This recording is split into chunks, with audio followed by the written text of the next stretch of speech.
Gimana ceritanya? Nah, samalah seperti umat Islam misalnya ya.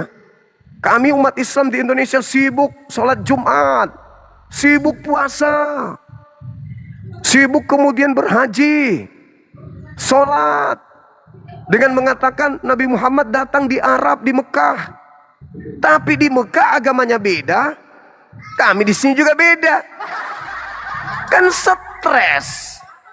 Di tempat kelahiran Nabi Muhammad orang nggak sholat, di sana orang nggak Idul Fitri, di sana nggak Idul Adha, di sana nggak haji, di sana nggak Jumatan.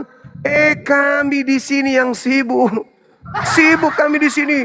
Jumatan tiap hari Jumat, Idul Fitri, bulan suci Ramadan.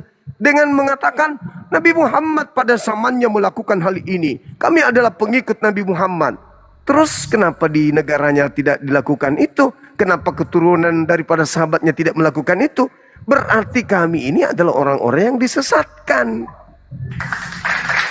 Ada kekuatan yang menyesatkan kami. Nah, itulah cerminannya hari ini. Yesus tidak ibadah minggu. Yesus tidak menyembah dirinya. Yesus tidak makan babi. Yesus tidak bersunat.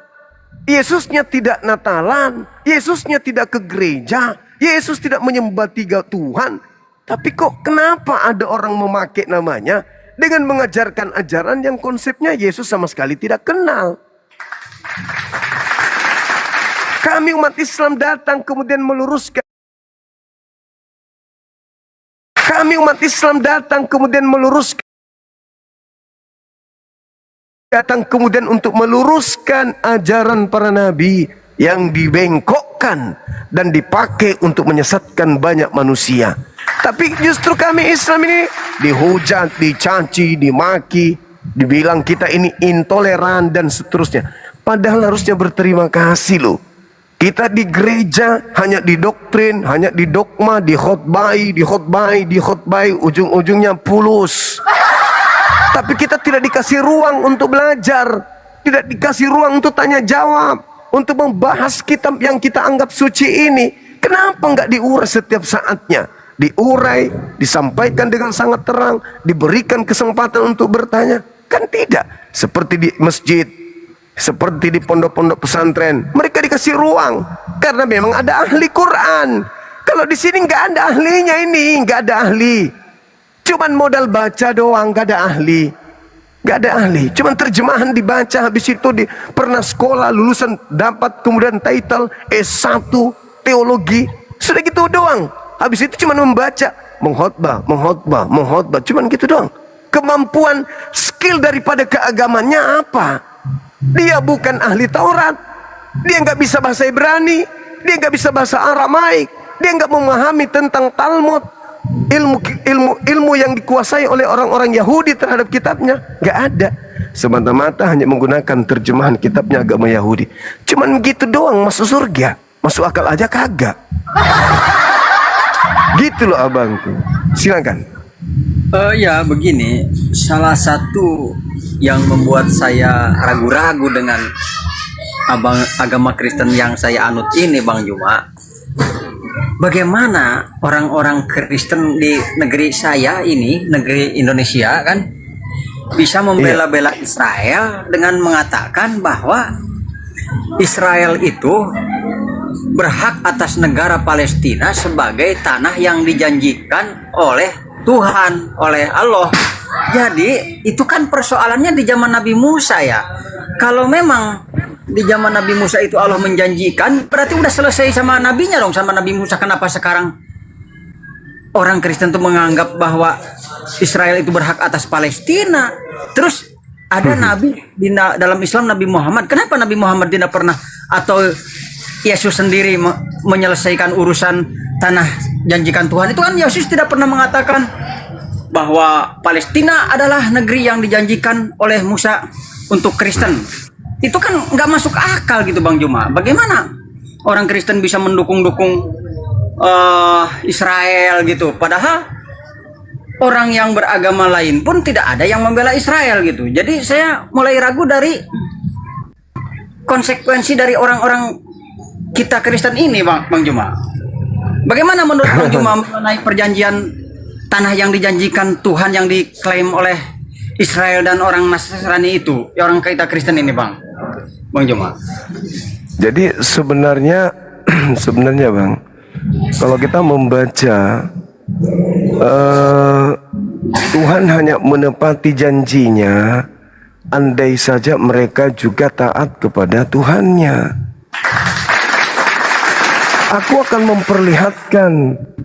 akan memperlihatkan tanah yang kau akan diami, ya, dengan sempurna di sana, kau damai di sana. Bila mana kamu mengikuti perintahku dengan setia, kan begitu.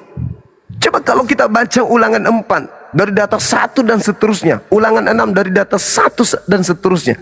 Itu kan Tuhan berjanji kepada mereka hanya pada saat mereka taat saja. Sama dengan di dalam Al-Quran. Di dalam Al-Quran surah Al-Ma'idah, Inni ma'akum, aku bersama dengan kalian selama kalian taat.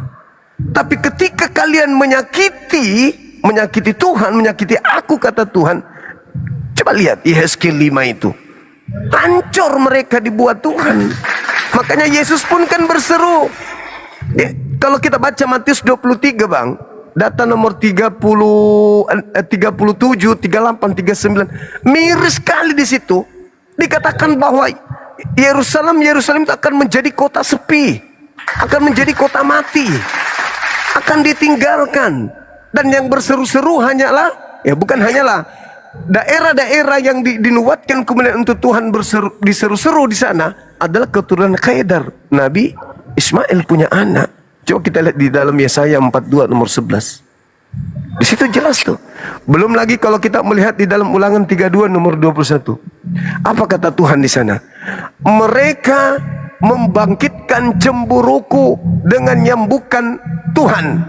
Mereka menimbulkan sakit hatiku dengan berhala mereka. Sebab itu aku akan membangkitkan cemburu mereka dengan yang bukan umat, dan akan menyakiti hati mereka dengan bangsa yang ummi, bangsa yang jahil. Jadi maksudnya, ketika Tuhan mengatakan aku menyertai kalian wahai Bani Israel, Bani Yakub, aku datangkan Musa kepadamu untuk memerdekakan engkau dari perbudakan Mesir, tapi engkau masih juga menyakiti nabiku Musa. Fakat ta'lamuna anni, padahal engkau tahu aku ini adalah Rasul Tuhan untuk kalian. Nabi Musa mengatakan dalam Ulangan 34 kalau saya nggak salah ingat, sedangkan aku masih bersama dengan kalian, kalian sudah memperlihatkan ketegaran tengkukmu kepada Tuhan, apalagi nanti ketika aku mati. Nabi Musa mengeluh terhadap bangsa tegar tengkuk ini. Nabi Musa lagi sedang menerima Torah, dia sempat-sempatnya membuat patung emas berbentuk lembu. Di mana-mana. Begitu Yesus datang untuk menyelamatkan misi penyelamatan, dihantam juga Yesusnya, diupayakan supaya Yesus hancur juga dibuat mereka. Marah Tuhan. Makanya nubuatannya mereka, maksudnya di sini adalah Bani Israel, membangkitkan cemburuku dengan mengikuti kemudian keinginan-keinginan di luar daripada keinginanku. Maka aku akan balas dendam. Aku akan membangkitkan amarah mereka, dan aku akan menyakiti hati mereka dengan yang bukan umat. Makanya kenapa mereka panjang umur Bang? Kenapa mereka panjang umur? Karena mereka oleh Tuhan ingin tersakiti mereka itu dengan melihat kejayaan umat Islam. Cobalah kita bandingkan sekarang kota mereka. Ada nggak orang ziarahi seperti orang menziarahi kota Mekah? Tak ada. Tidak ada. Tidak ada. Kota Mekah 24 jam sepanjang masa. Orang berduyun-duyun datang membawa kekayaannya dari seluruh bangsa. Itu sudah dinubuatkan di dalam Yesaya 60. Dahulu keadaanmu ditinggalkan sepi, tidak dipandang. Aku akan menjadikan tempatmu menjadi keagungan turun-temurun, kemakmuran turun-temurun, kemakmuran turun-temurun. Dan seluruh bangsa akan datang menjadi tawanan membawa emas, tembaga, perak kepadamu. Nah, itulah yang digunakan oleh Tuhan untuk membangkitkan cemburu dan amarah mereka. Ulangan 32 nomor 21 itu menjadi saksi yang ada di atas kertas. Engkau membangkitkan amarahku, engkau membangkitkan cemburuku, maka aku akan membangkitkan cemburu kalian dengan menggunakan yang bukan umat. Bangsa dari kaum keturunan Hagar pada saat kejayaan mereka, keturunan Hagar, keturunan Nabi Ismail, anak dari Nabi Abraham, itu tidak dianggap pada zamannya, bukan umat. Dibuang. Anak Hagar dibuang bersama ibunya. Mereka aja yang dijadikan sebagai umat pilihan. Diutus mereka para nabi, diutus para nabi. Maka yang bukan umat ini justru diangkat pada akhirnya untuk jadikan alat menyakiti hati mereka secara turun-temurun sampai hari ini. Adapun negara-negara, maaf, kekuatan-kekuatan yang mendukung mereka, sebenarnya itu mereka nggak mendukung. Mereka nggak mendukung, Bang. Mereka takut keturunan ini, keturunan bangsa yang sudah dikutuk ini, ular-ular beluda ini, takut mereka ada masuk ke negaranya numpang. Kenapa? Kalau sampai mereka tidak punya tempat di sana, di tempat Israel, tidak ada tanah di Israel, mereka akan pergi ke bangsa-bangsa sekelilingnya. Dan mereka takut kalau mereka sudah sampai di sana, bermukim di sana, mereka akan melakukan aksi seperti yang mereka lakukan terhadap tanah Palestina. Makanya mereka mendukung. Dia harus punya tanah di sana. Mereka harus kembali ke tanahnya. Kok bisa gitu, Bang? Kalau dia tidak punya tanah, tanah kita yang diambilnya. Mending kita mendukung kemerdekaan untuk dia. Itu sudah. Bukan mereka orang-orang ini mendukung, tidak. Mereka tidak mendukung. Cuman kasihlah tempat dia di situ. Jangan sampai dia datang ke tempat kita. Bagaimana caranya? Dukung supaya mereka merdeka. Apa yang mereka butuhkan, pelihara dia supaya tetap dia di tempatnya. Itu maksudnya, abangku. Seperti itu adanya. Oh iya, Bang Juma, begini ya. Saya ini orang Kristen. Tapi saya ini pernah membaca buku Islam ya, tentang sejarah lengkap 25 nabi, di mana bukunya itu tebal gitu, hampir setebal Al-Qur'an dan lebar, di mana di situ saya masih ingat tentang kisah Nabi Musa ya, tentang Bani Israel itu, bahwa Allah itu, Tuhan itu berfirman kepada Nabi Musa, Hai Bani Israel, Tuhan itu berfirman bahwa engkau masuklah ke negeri itu, ke kampung itu, perangilah mereka, maka Allah akan memberikan kemenangan. Tetapi Bani Israel itu malah berkata, wahai Musa, pergilah engkau dengan Tuhanmu berperang itu, dan kami akan memasuki setelah itu. Jadi Pak Juma, menurut saya, walaupun saya Kristen ya, tapi saya sependapat dengan orang Islam bahwa urusan tanah yang dijanjikan Tuhan, yang kata orang Islam itu Allah, itu sudah selesai urusannya di zaman Nabi Musa. Jadi tidak bisa Israel itu mengklaim bahwa Palestina itu tanah yang dijanjikan, itu nggak ada hubungannya, karena sudah berlalu nabi-nabi sesudah Nabi Musa itu, termasuk Isa sendiri. Kenapa Isa tidak pernah menyelesaikan tanah yang dijanjikan, sedangkan Isa sendiri Bani Israel tidak pernah, hei Israel, itu Palestina itu hak kamu. Jadi ini adalah suatu konspirasi kebohongan yang besar. Kalau Israel mengatakan bahwa itu tanah Israel, bahwa Amerika juga mengatakan Palestina itu hak Israel, tidak ada hak sama sekali menurut saya dalam sejarah. Iya. Ada benarnya, abangku. Cuman teman-teman kita di bawah ini berpikir abang ini Islam. Itu gimana itu, Bang? Ada bukti nggak untuk mereka bahwa abang ini betul-betul Kristen? Mereka nggak yakin kalau abang Kristen. Ya, mungkin mereka kurang yakin dengan kekristenan saya, karena saya sudah punya wawasan tentang Islam, dan saya ini udah mulai ragu, Bang Juma, dengan Kristen. Kenapa? Masalah Tuhan tadi ya, Bang Juma. Kan kata Bang Juma, tadi jawabannya adalah Yesus itu memang Tuhan bagi orang-orang jahat yang membunuh Yesus itu sendiri gitu ya. Tapi kalau Tuhan, yang saya heran itu gini ya, yang namanya entitas Tuhan itu wajib, pertama wajibnya itu menciptakan alam semesta ya. Tapi kalau Yesus dikatakan pencipta sebagai Tuhan, saya tidak yakin Yesus itu menciptakan alam, karena Yesus itu kita tahu kelahirannya di abad keberapa, ya kan alam itu sudah ada. Nah, bagaimana menurut Bang Juma sendiri? Kan nggak masuk. Iya bang, iya. Abang, ini teman-teman kita minta KTP abang masih Kristen KTP-nya. Masih Kristen Bang? Iya. Tapi saya udah mulai membenarkan banyak kebenaran di dalam Islam, termasuk pribadi Nabi Muhammad itu, Bang Juma. Iya. Maksud saya gini bang, bisa nggak di spill KTP-nya biar teman-teman kita percaya kalau abang ini memang Kristen gitu? Mereka nggak yang kebetulan KTP saya itu lagi dipegang sama bos saya, karena saya sedang mencari kerja, kemarin lama nganggur, ditahan dulu gitu karena saya punya hutang Bang Juma sama bos saya yang sekarang ini. Besok mungkin lah, ada pertemuan kedua sama Bang Juma bisa lah. mungkin ada simbol salib atau apa di rumah atau foto saat di. Ya ini juga bukan di rumah saya, di rumah bos saya, di rumah orang Islam juga ini sebenarnya. Ini orang Islam juga. Oh. Tapi Iya, banyak iya. juga orang Kristen di sekitar sini yang bekerja sama bos ini gitu. Ini teman saya kerja. Tapi yakin abang memang Kristen ya?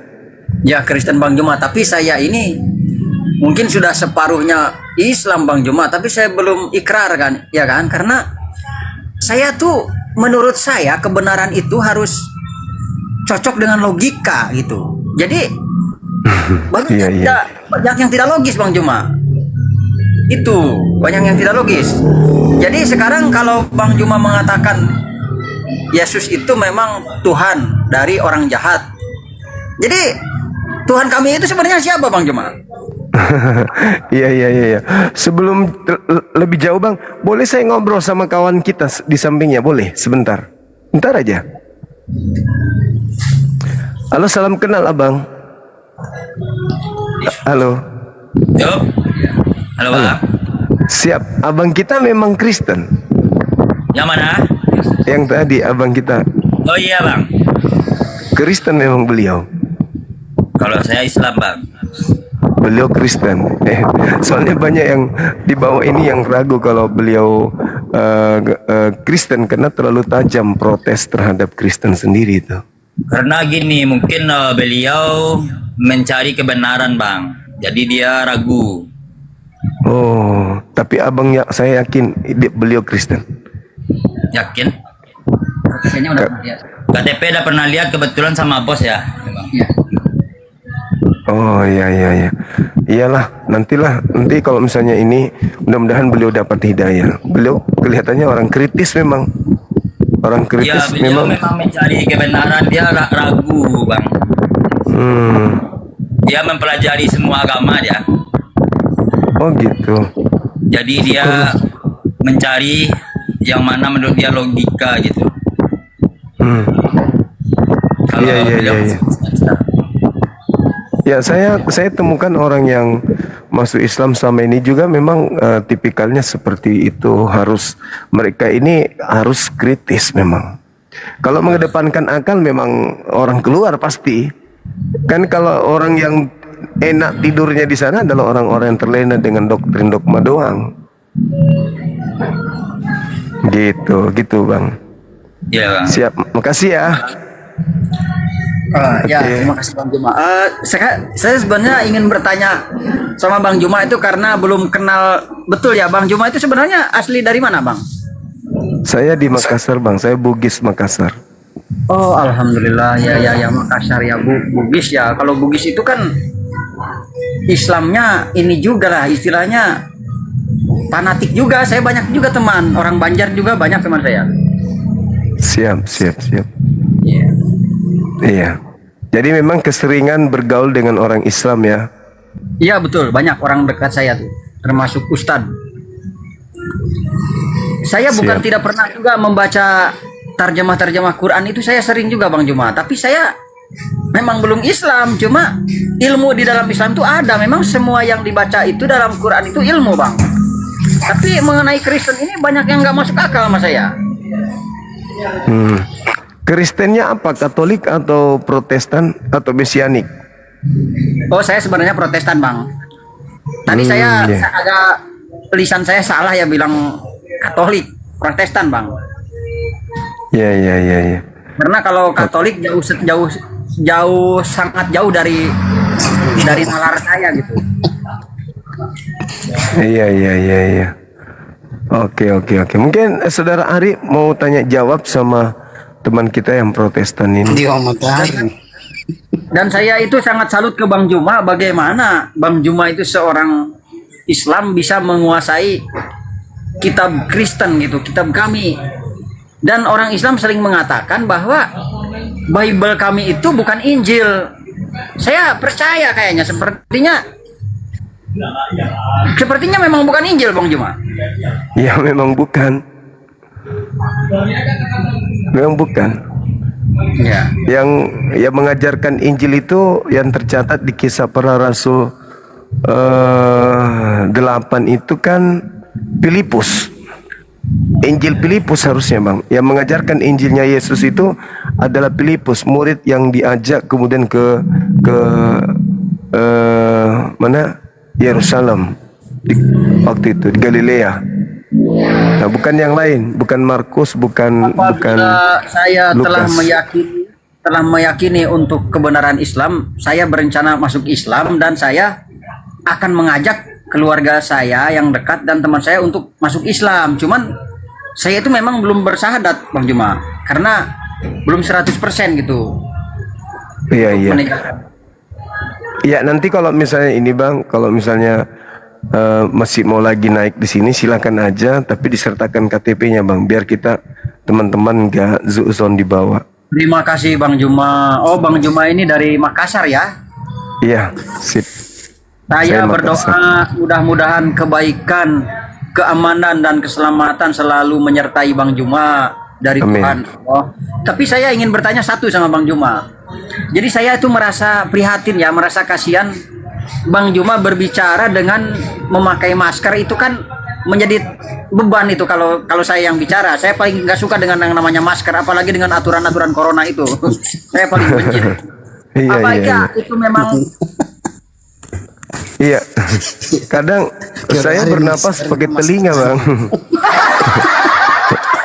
Saya bisa bernapas pakai telinga, pakai Maskernya di mata. Iya, iya, iya, iya.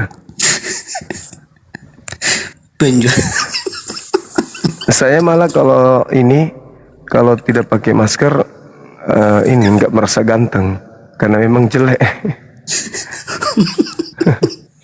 Lucu.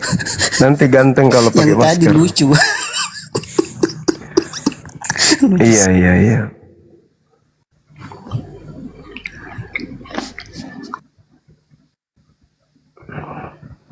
Lucu, dia lucu. Betul. Lucu, benar, lucu. Kita nekan yang lain. Biar diskusi dengan Bang Ari. Ya, selamat malam Bang Juma. Malam juga, Bang.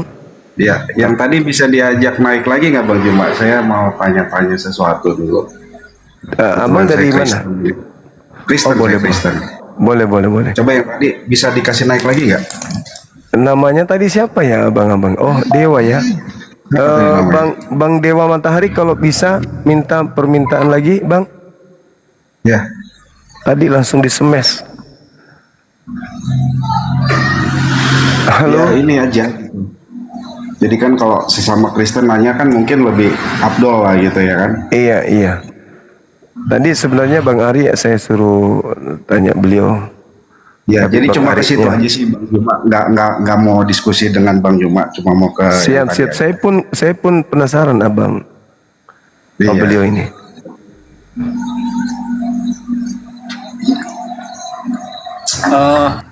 terima kasih Bang Juma, dengan senang hati saya penuhi permintaan Bang Juma. Apakah saya perlu on cam lagi, Bang? Iya, boleh Bang, boleh. Iya. Saya ini sebenarnya seorang pencari kebenaran, Bang. Karena hidup ini kalau tanpa kebenaran Tuhan nggak suka Bang Juma. Ya, iyalah pasti. Langsung aja Bang Juma, saya mau nanya, boleh Bang Siap, Juma? silakan Bang, silakan. Juma dengan siapa ini? Bapak Dewa ya? Ya, saya Dewa Matahari. Bapak Dewa tadi bilang orang Kristen. Ya, Iya, benar? saya orang Kristen Protestan. Ya, boleh tahu gerejanya di mana?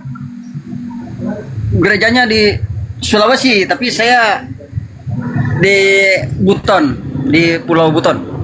Oke, Sulawesi, Pulau Buton. Kebetulan saya ada Ya. teman di Sulawesi. Terus di Sulawesi gerejanya apa namanya? Wah, kalau itu terlalu detil Bang, saya nggak mau terlalu detil. Oke, Bang Juma, jadi gitu aja Bang Juma. Jadi nggak usah Saya panjang jarang lebar. gereja Bang. Jadi Bang Juma nggak usah panjang lebar ya. Jadi maksudnya saya mungkin Bang Juma bisa lebih memfilter lagi biar penonton itu lebih dewasa gitu. Jangan lama-lama lah kalau sudah tahu hal-hal seperti ini gitu. Ya, jadi biar kita lebih apa ya, bisa lebih nambah wawasannya itu yang benar-benar wawasan, bukan yang kayak gini-gini gitu loh. Iya, betul Mungkin Bang, betul. itu aja Bang Joma. Jadi Sip. mungkin Makasih, yang Bang. ngerti saya bertanya itu, jadi saya nggak mau perpanjang. Jadi mungkin poinnya udah sama-sama ngerti lah, yang paham. Kawasan Islam, walaupun saya belum masuk Islam. Ya, jadi buat penonton di bawah ya kita saksikan inilah yang terjadi gitu. Jadi buat kedepannya tolong difilter lagi lah. Siap. Biar Baik Bang, baik. sama-sama Makasih. enak. Oke, saya turun Bang Juma. Terima kasih. Makasih Selamat malam. Bang Adit. Makasih, thank you. Ini mau diislamkan sama Bang Juma tuh, entah kapan kesediaan Bang Juma kan? Bukan kesedihan saya Bang. Kalau Abang benar-benar Kristiani, nanti tinggal buktikan aja dengan KTP. Insya Allah kita akan Ya, itu tentu. janji saya untuk pertemuan kedua saya dengan Bang Juma akan saya tampilkan KTP. Saya orangnya nggak suka bertele-tele Bang Juma. Ya, baik. Mungkin besok kali Berarti Bang apa ditunggu. resikonya? Ketika saya tidak sepil KTP, berarti resikonya ya saya pun udah tahu pasti saya tidak ada kesempatan akan diturunkan gitu kan konsekuensinya. Iya Bang. Sip. Makasih. Nanti kita tunggu ini ya Bang ya. KTP-nya abangku ini ya. Ya, tapi saya Ya. nggak berjanji berapa harinya ya, entah minggu ini entah minggu depan Bang Juma. Baik. Aman itu Bang. Terima kasih banyak Pak. Siap. Kita naikkan teman-teman kita yang lain. Halo saudara Abang. Abang Ari. Abang Ari peta siki. Dongo. Sama-sama dongo. Kenapa Bang? Anda mengakui diri Anda sama-sama dongo. Miris sekali. Waduh, kenapa bisa gitu? Orang biasanya menyembunyikan kalau dirinya dongo, ini malah dia pamer. Pamer dia Bang Ari. Dia pamer dirinya Bang Ari. Ini kalau saya pancing Bang Ari ngomong ini nggak berhenti ngomong ini sampai besok lusa. Tengok aja, tapi sabar-sabar dulu ya. Bang Ari ditahan-tahan ya Bang Ari. Tenaga dalamnya disimpan dulu. Nah, coba dibuka mic-nya Bang Ari. Karena kalau saya sudah mulai ngomong sama Bang Ari sudah pasti 4 hari tidak berhenti ngomong. Jadinya terkesan dia jadi dosen, tapi tanpa mahasiswa. Dibuka mic-nya Bang.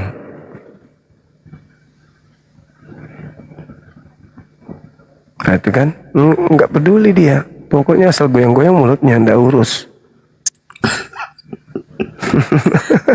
Hanya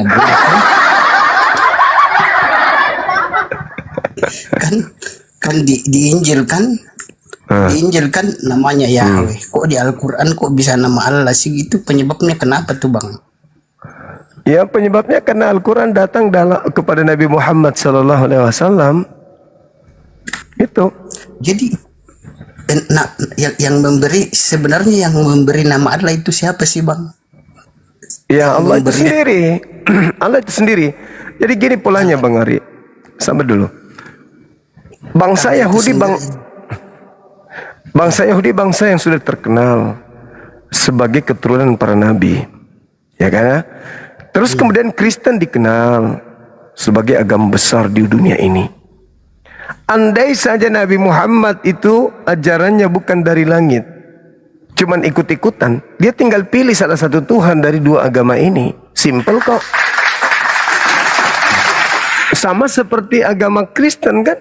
Agama Kristen karena tidak ada nabi untuk Kristen, ya Kristen dengan logo mengambil terjemahan kitabnya agama lain untuk dijadikan sebagai senjata ampuh mengkristenkan orang lain untuk orang lain masuk ke dalam kelompoknya agar lebih banyak kemudian pundi-pundi yang dikumpulkan di rumah ibadah mereka. Itu kan sederhana, Bung. Iya kan? Nabi Muhammad berani tampil membawa kebenaran. Allah ya Allah. Begitu poinnya. Nah sementara Bang Ari kan ikut-ikutan nyebut Yahweh kan. Begini Itu. Bang Suma. Itu.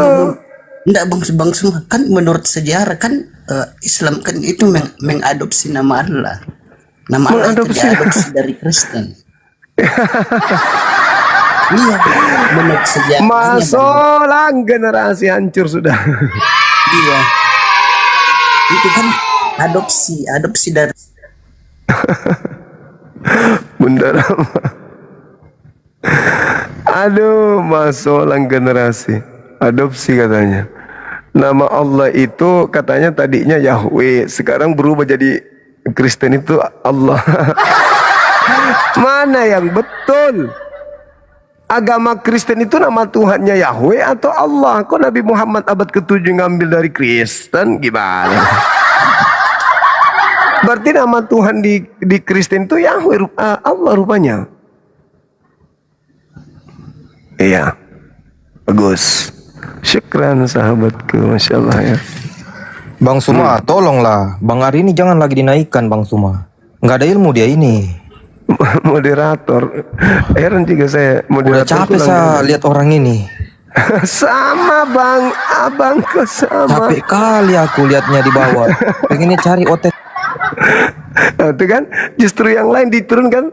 Memang ilmunya hari ini luar biasa. Atau berapa moderatorku di sini. Ini semua rata-rata sudah kayak hampir disogok sama Ari. Bang Handi, Dinda Dio, semuanya pokoknya dia pelihara ini, peliharaan mereka. Lucu. Saya dibiarkan bercumbu dengan bayang-bayang. Di mana logikanya kebalik gitu masalahnya. Ini sekarang kata Ari, umat Islam yang mengambil nama Tuhannya orang Kristen, tak balik lagi. Habis itu dia nasihatin kita tuh. Apa nasihatnya? Salah Bang Suma. Yang benar itu Bang Suma Yahweh, bukan Allah, Yahweh. Kenapa bisa? Ya itu memang dari sana namanya begitu. Nah sekarang diklaim kalau Nabi Muhammad ngambil dari Kristen. Iya, berarti nama Tuhannya Kristen Allah dong. Oh mama man rasa yang gue tahu. Ya kita panggil, ini ada biarawati. Halo, semangat malam. Biarawatinya takut. Nah, kalau ini pastor.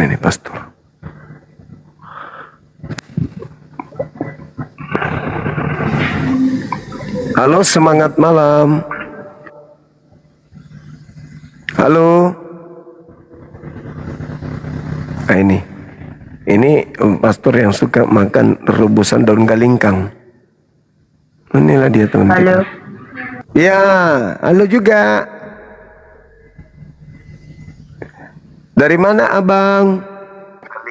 Halo. Hah? Dari mana? Halo? Halo? Kebanyakan minum suduhan daun galingkang nih abang nih. Diajak bicara kok gitu bang. Ngomonglah bang. Jangan kayak gitu kali. Ayo teman-teman, PR-nya mana nih PR-nya? PR-nya kan selalu ku bilang DM orang-orang itu. Halo Mbak Anggreni. Halo, masih ingat sama saya nggak? Udah lupa bang.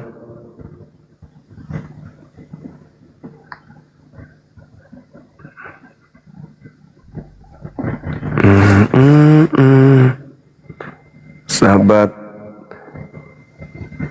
mari kita bergabung lagi dengan teman-teman kita yang pintar dan jenius, tapi agak celeda sedikit. Silakan teman-teman non-muslim, ajukan permintaan biar kita diskusi. Mantap kali temanya ini.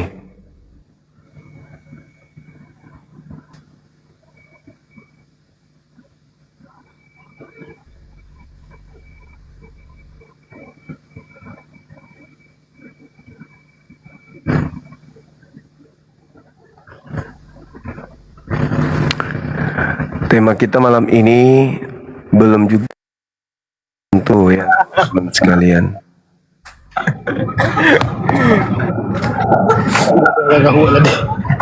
Dari sekte mana ini bang? Apa saya tak tahu lah apa cakap saya siap-siap. Apa ini? Apa dia ngomong apa tadi itu?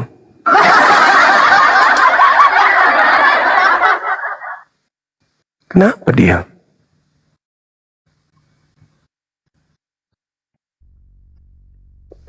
Marah sama mertua kok kita yang menjadi sasaran.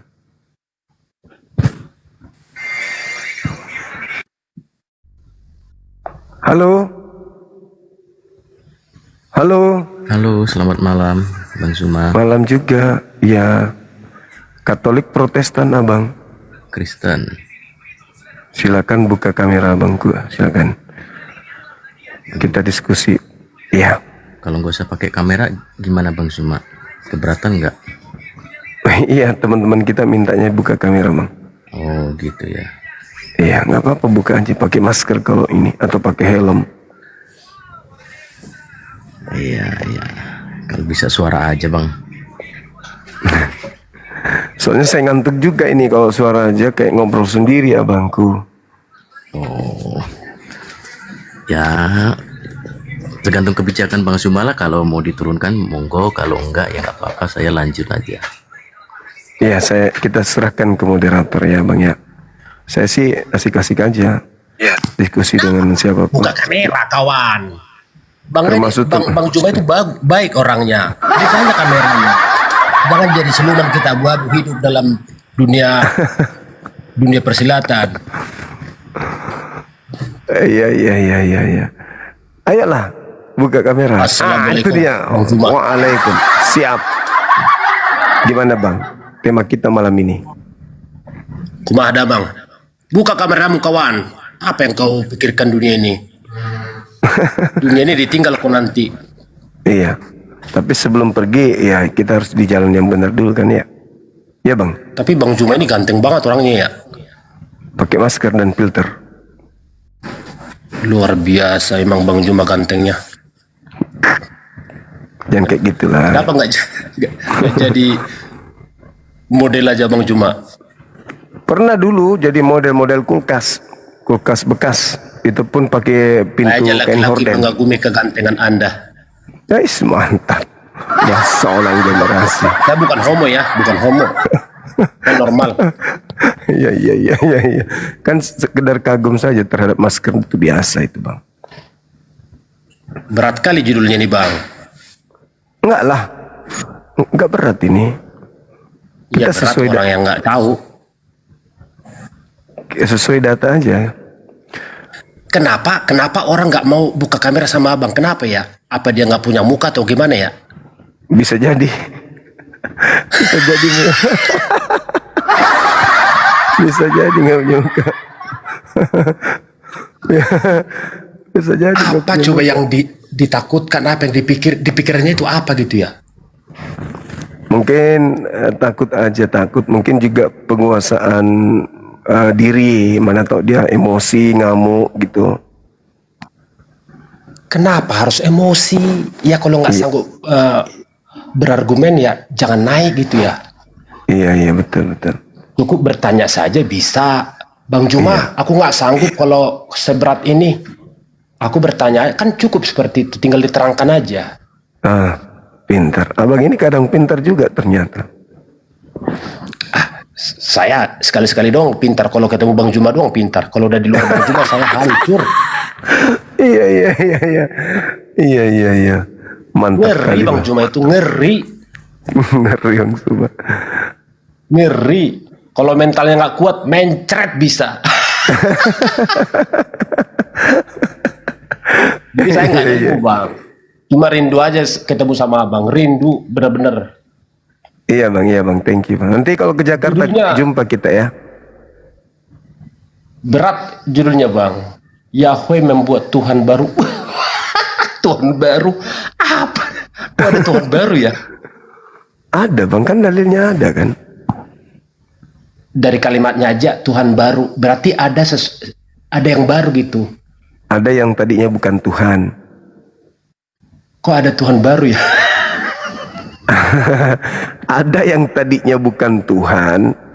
Ya kalau sekarang sebutan Yahweh itu Bang, sebutan Yahweh ini kitab Ibrani perjanjian orang Yahudi, hukum lama, perjanjian lama. Mereka sebut Yahweh.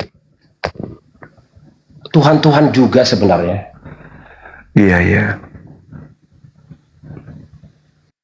takut diskusi sama Abang, nggak ada yang naik kan, pada takut, buka kamera takut. Kenapa ya, orang baju baik kok. Memang Bang Jo itu teman-teman keras. Kalau nggak keras hidup itu ya makan tempe aja sama ongol-ongol. Keras boleh tapi jangan kasar, benar gak Bang? Iya betul. Keras boleh. Hidup itu memang keras, tapi tetap ini jaga nih. Mantap. Hati bang, hati atau tulang rusuk. Yes. Boleh statement keras. Iya. Bahkan kalau bisa menusuk jantung pertahanan. Pop, gitu. Iya, pintar ini abang ini. Memang kalau Bang Juma udah menggelegar bicaranya itu, nggak mau naik, ngeri katanya. Berarti dia takut apa nggak ada ilmu kali ya? Iya. Abang lucu abang. Coba sedikit Bang Juma, sedikit seperti Siap. apa? Sedikit saja. Iya bang. Kira-kira Jadi apa yang ditanya Bang Juma? Mungkin orang seperti sebotol saya ini mungkin jawab sedikit atau gimana? ini abangku, kalau Islam itu kan datang menjelaskan dua agama, Yahudi, Nasrani, dan orang zalim yang ada di antara keduanya. Nah, orang-orang yang orang Muslim menjelaskan tentang Yahudi, Nasrani, dan orang zalim yang ada di antara kedua golongan tersebut. Gitu bang.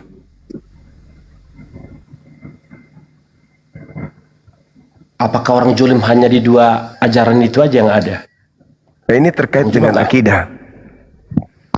Terkait dengan akidah, yang saya maksud dua kelompok agama yang bertuhan.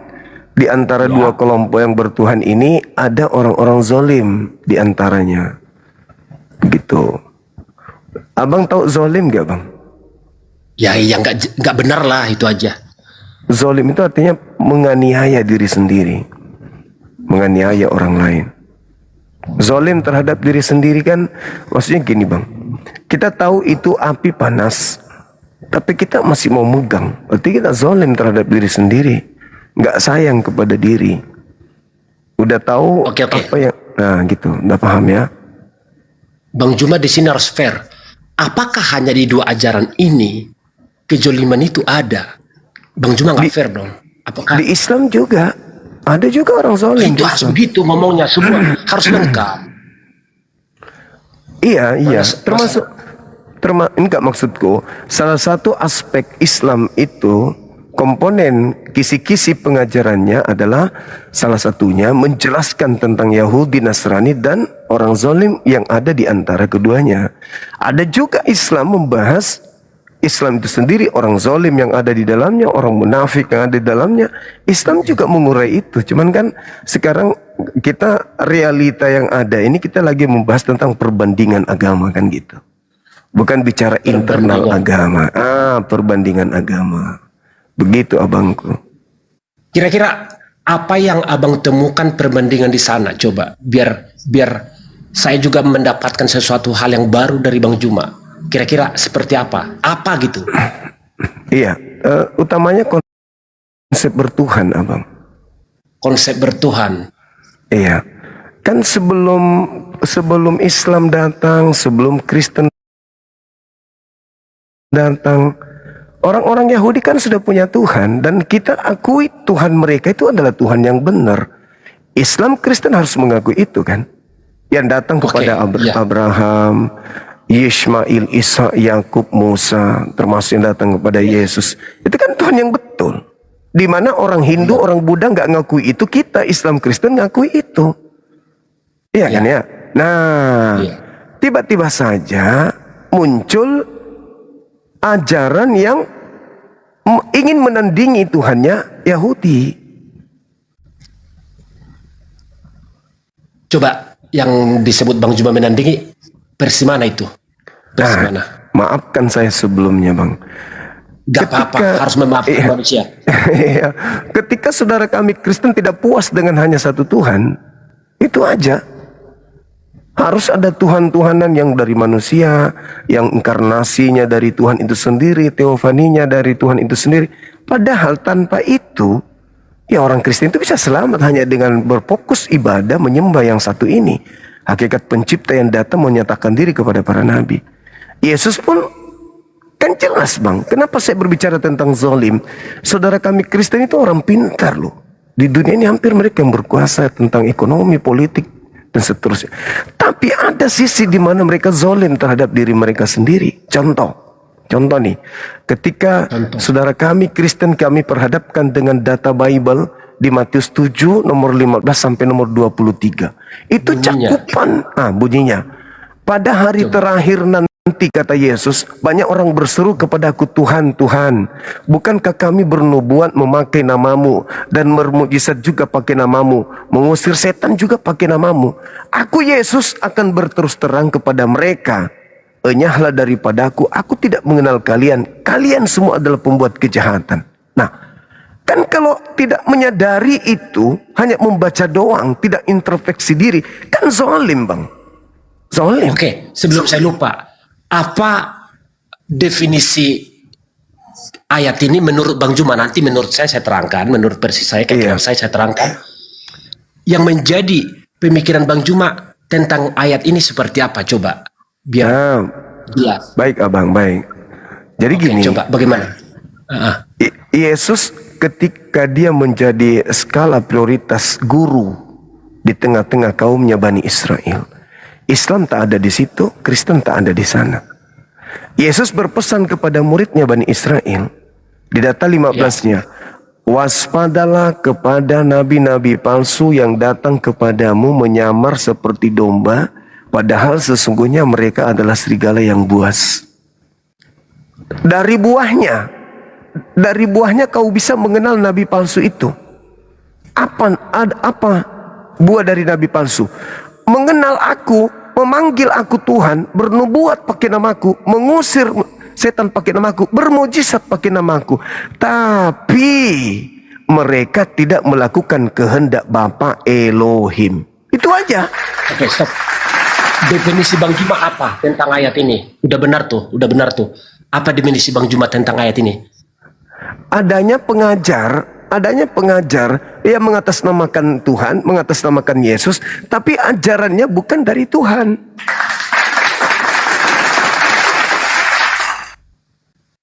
Itu, Bang. Benar tapi kurang tepat, Bang. Silakan. Lantas Bang Juma ya sampai hari ini nggak ketemu klimaksnya bagaimana ayat demi ayat, rentetan dari ayat demi ayat. Sebenarnya Bang Juma, ini jangan marah Bang ya. Enggak. Terbuka aja Bang, kita dialog. Nah, ini hanya pendapat. Kalau saya berpendapat nih, cuma ini di lingkaran ajaran kami memang prioritasnya gitu ya. Boleh Bang Juma ini saya sebutkan bagian dari ayat itu, penyesat-penyesat. Jangan marah. Enggak. Bukan berarti Bang Juma itu penyesat. Tapi kami kategorikan Bang Juma itu bagian dari itu, seperti itu. Jangan marah Bang Juma, izin. Enggak, saya enggak marah. Pemahaman yang saya mau jabarkan. Iya, silakan. Bukan merendahkan Bang Juma. Yang seperti inilah salah satunya yang dikategorikan, digolongkan manusia-manusia atau orang-orang yang menyesatkan. Bukan, jangan nanti salah memahamkan ya. Versi kami pun, di kami pun kalau ada ajaran-ajaran yang bukan berasal dari Kristus sendiri, termasuk dianya penyesat-penyesat. Tetapi kami harus bijaksana di sini, harus bisa mengalamatkan ayat ini lebih tepatnya bagi orang-orang yang seperti apa, yang melakukan apa, yang bertindak apa, yang berbuat apa, kira-kira begitu Bang.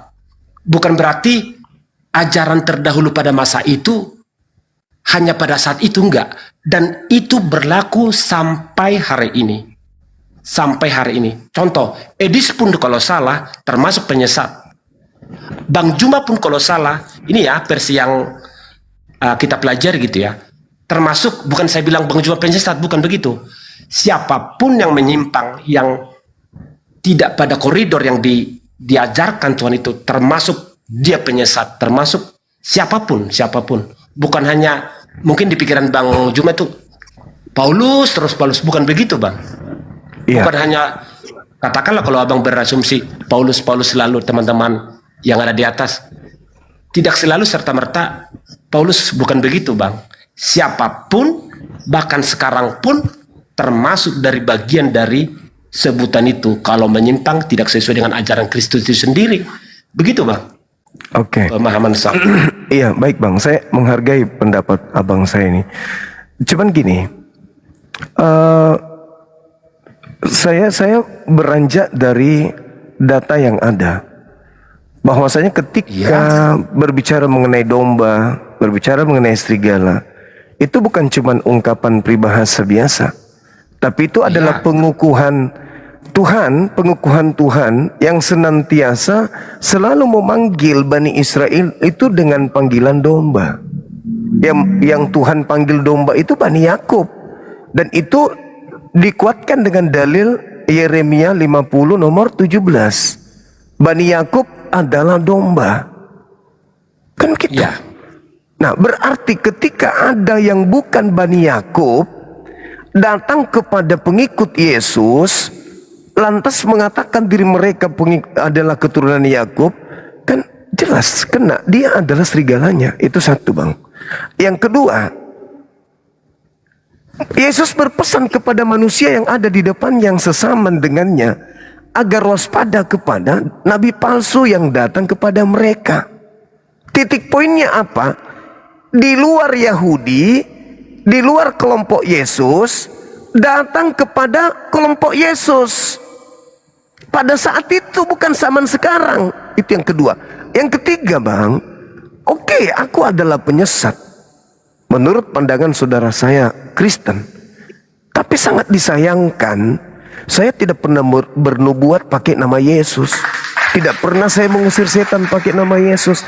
Orang Hindu, orang Buddha, orang ateis pun demikian adanya. Yang melakukan itu hanya kelompok Kristen doang. Jadi yang masuk dalam tataran ini, siapa Kristen ini?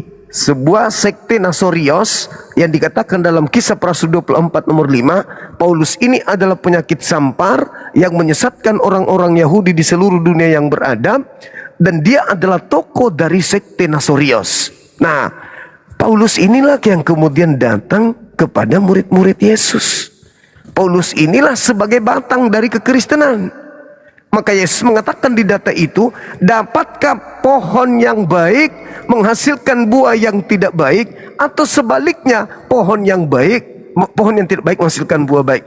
Sesungguhnya pohon yang baik tidak akan bisa menghasilkan buah yang baik. Begitu juga pohon yang tidak baik tidak akan menghasilkan buah yang baik. Nah, pohon yang tidak baik akan ditebang dan akan dilemparkan ke dalam api neraka. Artinya apa? pendiri agama ini ketika ketika ditemukan sudah salah, maka buahnya akan salah. Ketika ditemukan pohon ini, nabi ini benar, maka pengikutnya benar. Tanda daripada pengikutnya memanggil Yesus Tuhan, bernubuat, mengusir setan. Kan bukan Islam.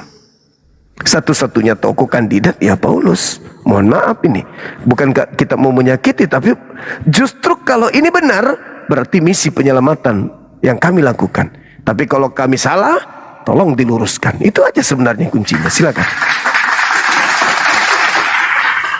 Terima kasih Bang Juma. Tadi Bang Juma berbicara domba. Kenapa diistilahkan domba dan serigala? Apa pemahaman Bang Juma tentang domba atas sebutan itu dalam orang Yahudi, dan apa pemahaman Bang Juma tentang serigala untuk bagi manusia, katakanlah buat orang Yahudi juga? Karena dua perihal ini suatu hal yang berbeda. Perihal yang disebut serigala itu pembangkang, Bang. Kalau disebut, kenapa diistilahkan domba?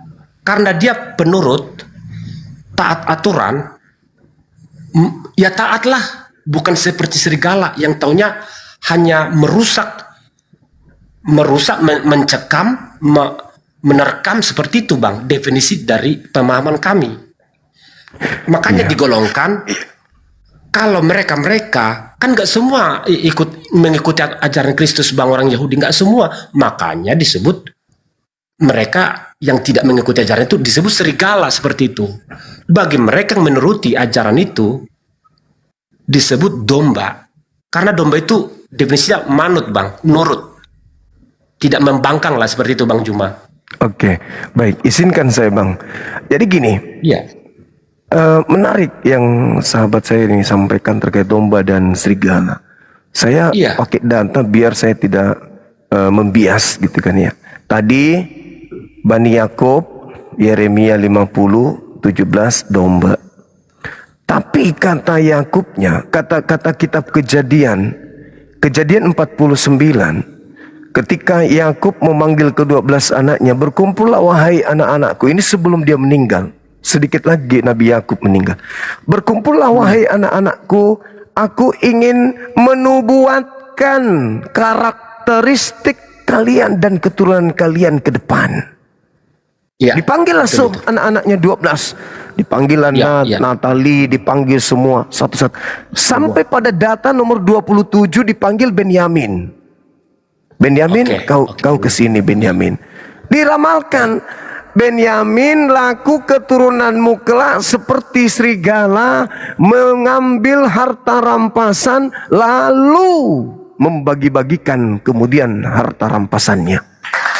Filipi 3 nomor 5, Paulus berkata, aku ini keturunan Benyamin dari sekte Farisi. Yesus berkata acap kali, waspadalah kepada orang-orang Farisi.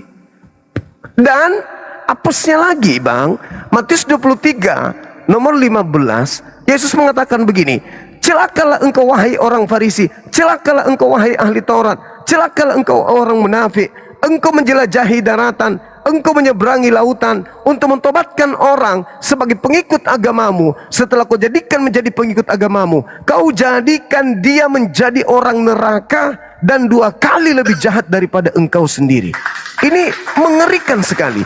Maksudnya ada orang Farisi, ada ahli Taurat yang menjelajahi daratan, nyebrang lautan untuk membuat orang menjadi pengikut agamanya.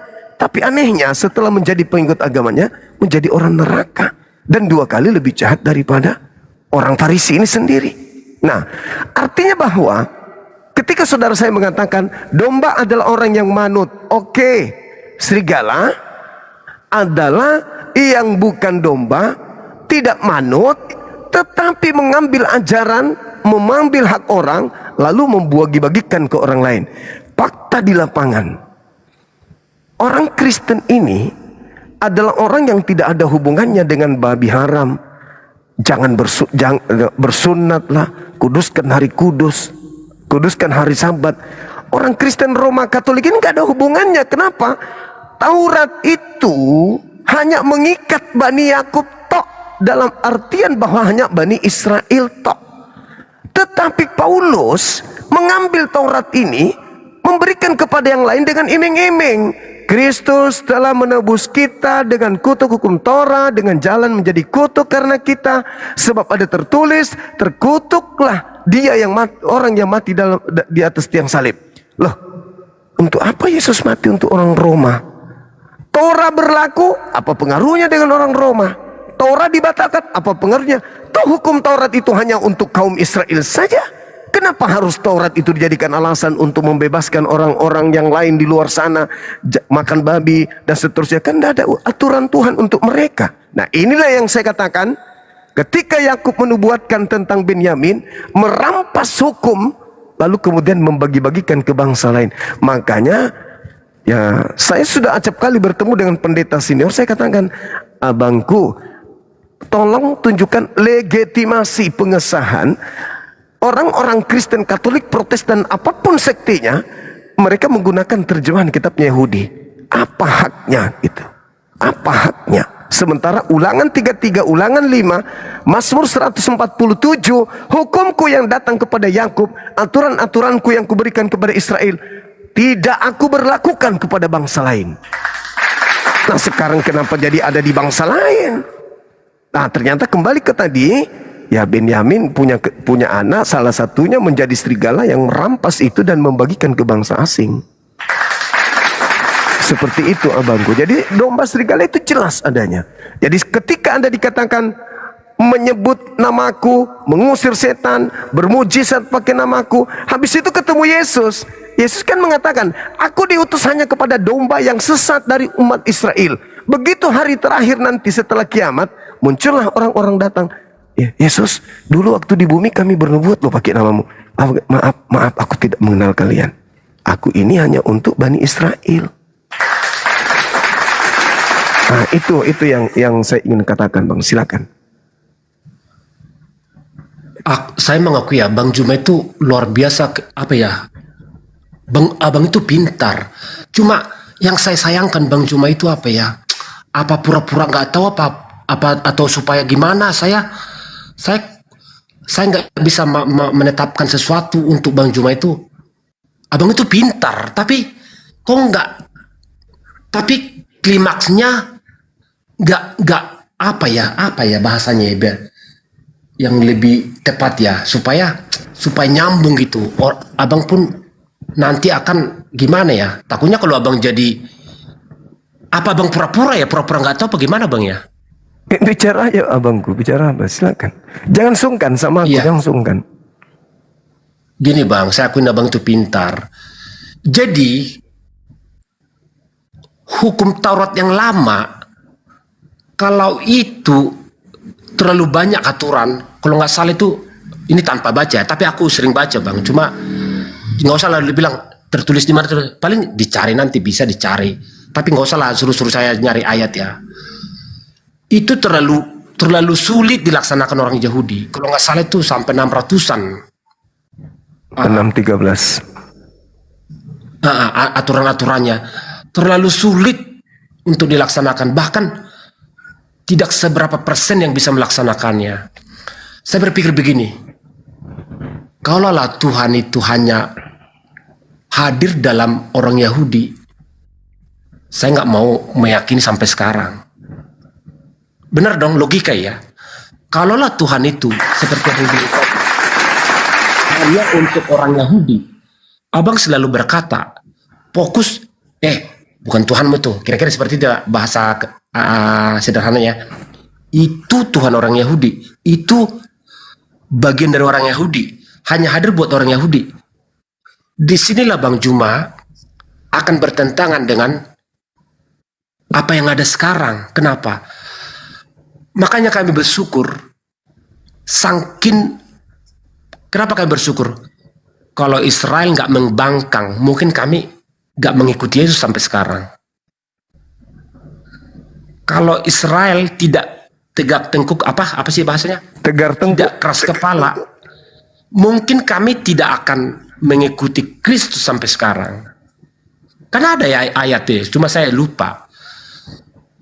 kalau kehadiran Kristus itu akan membelah apa tuh namanya tuh, lupa saya. Bait suci.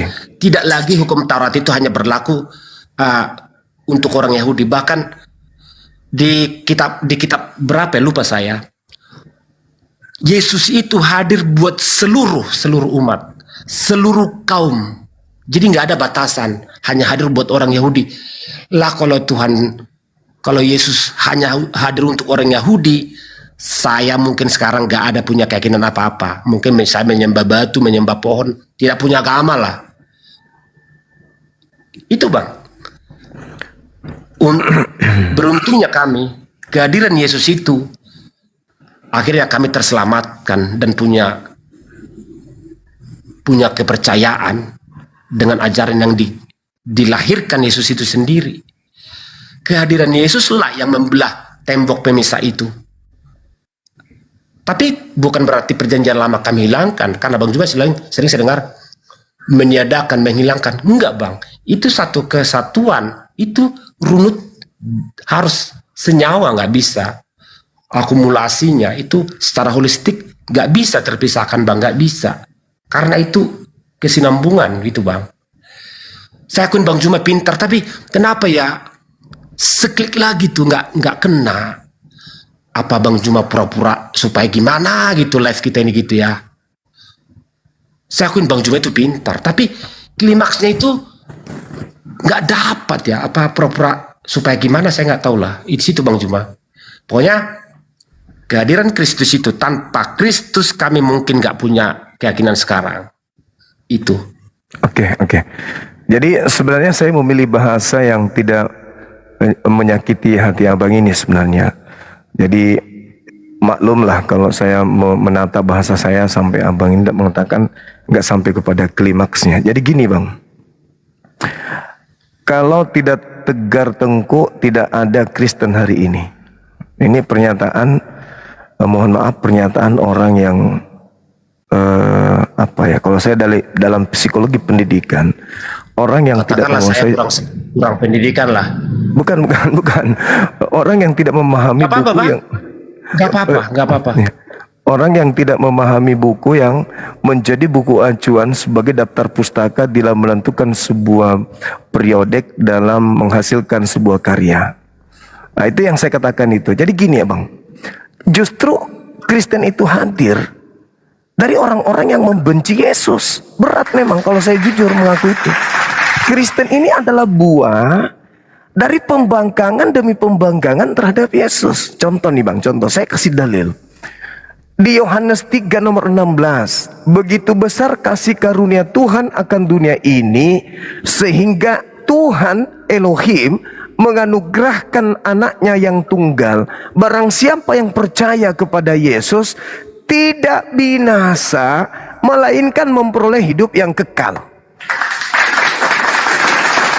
Dalam tradisi keilmuan, siapapun itu akan mengatakan percaya Yesus selamat, selesai. Kristen pun pasti akan bertepuk tangan dengan konsep yang saya sajikan. Percaya Yesus selamat, tidak bisa tidak. Nah, Kristen akan senang. Oh, berarti kami adalah orang-orang percaya. Tunggu dulu. Loh, ada apa Bang Suma? Ketika orang-orang Yahudi, imam kepala mahkamah agama, orang Farisi melihat banyak orang yang percaya kepada Yesus, mereka kemudian gusar, gelisah, ketakutan, khawatir, sampai mereka kemudian memutuskan satu perkara. Mereka bikin sidang darurat, sidang luar biasa. Di mana itu tertulis? Di Yohanes 11 nomor 45 sampai nomor 57. Banyak orang yang melihat apa yang dilakukan oleh Yesus, mujizat membangkitkan Lazarus saudara Maria. Ada di antara mereka datang melapor kepada orang Farisi, ahli Taurat dan mahkamah agama. Lalu mereka bertanya, apa yang harus kita lakukan? Kalau kita biarkan Yesus, maka akan semakin banyak orang percaya kepadanya. Kembali kepada Yohanes 3:16 tadi, barang siapa yang percaya kepadanya tidak binasa, melainkan memperoleh hidup yang kekal. Nah, apa yang harus kita lakukan nih? semakin banyak orang percaya kepada Yesus. Kalau sampai semakin banyak orang yang percaya kepada Yesus, maka orang Roma, bangsa penguasa akan datang merampas tempat suci kita dan merampas bangsa kita. Kalau semakin banyak orang percaya kepada Yesus, maka apa yang terjadi? Imam kepala kemudian sidang pada saat itu. Imam kepala berkata kepada orang-orang Yahudi, ahli Taurat, mahkamah agama, dan juga orang Farisi. Hei, kata imam kepala, kalian tidak insaf dan kalian tidak tahu adalah lebih baik satu orang Yesus mati daripada seluruh bangsa kita ini binasa. Ayat selanjutnya mengatakan, hal itu dikatakannya bukan dari dirinya sendiri, akan tetapi sebagai imam besar tahun itu dia bernubuat bahwa pembuka Yesus harus mati untuk bangsa Israel, dan bukan hanya untuk itu saja, melainkan juga untuk mempersatukan anak-anak Elohim yang sudah bercerai-berai. Nomor 53-nya, maka mulai saat itu mereka sepakat membunuh Yesus. Apa yang terjadi?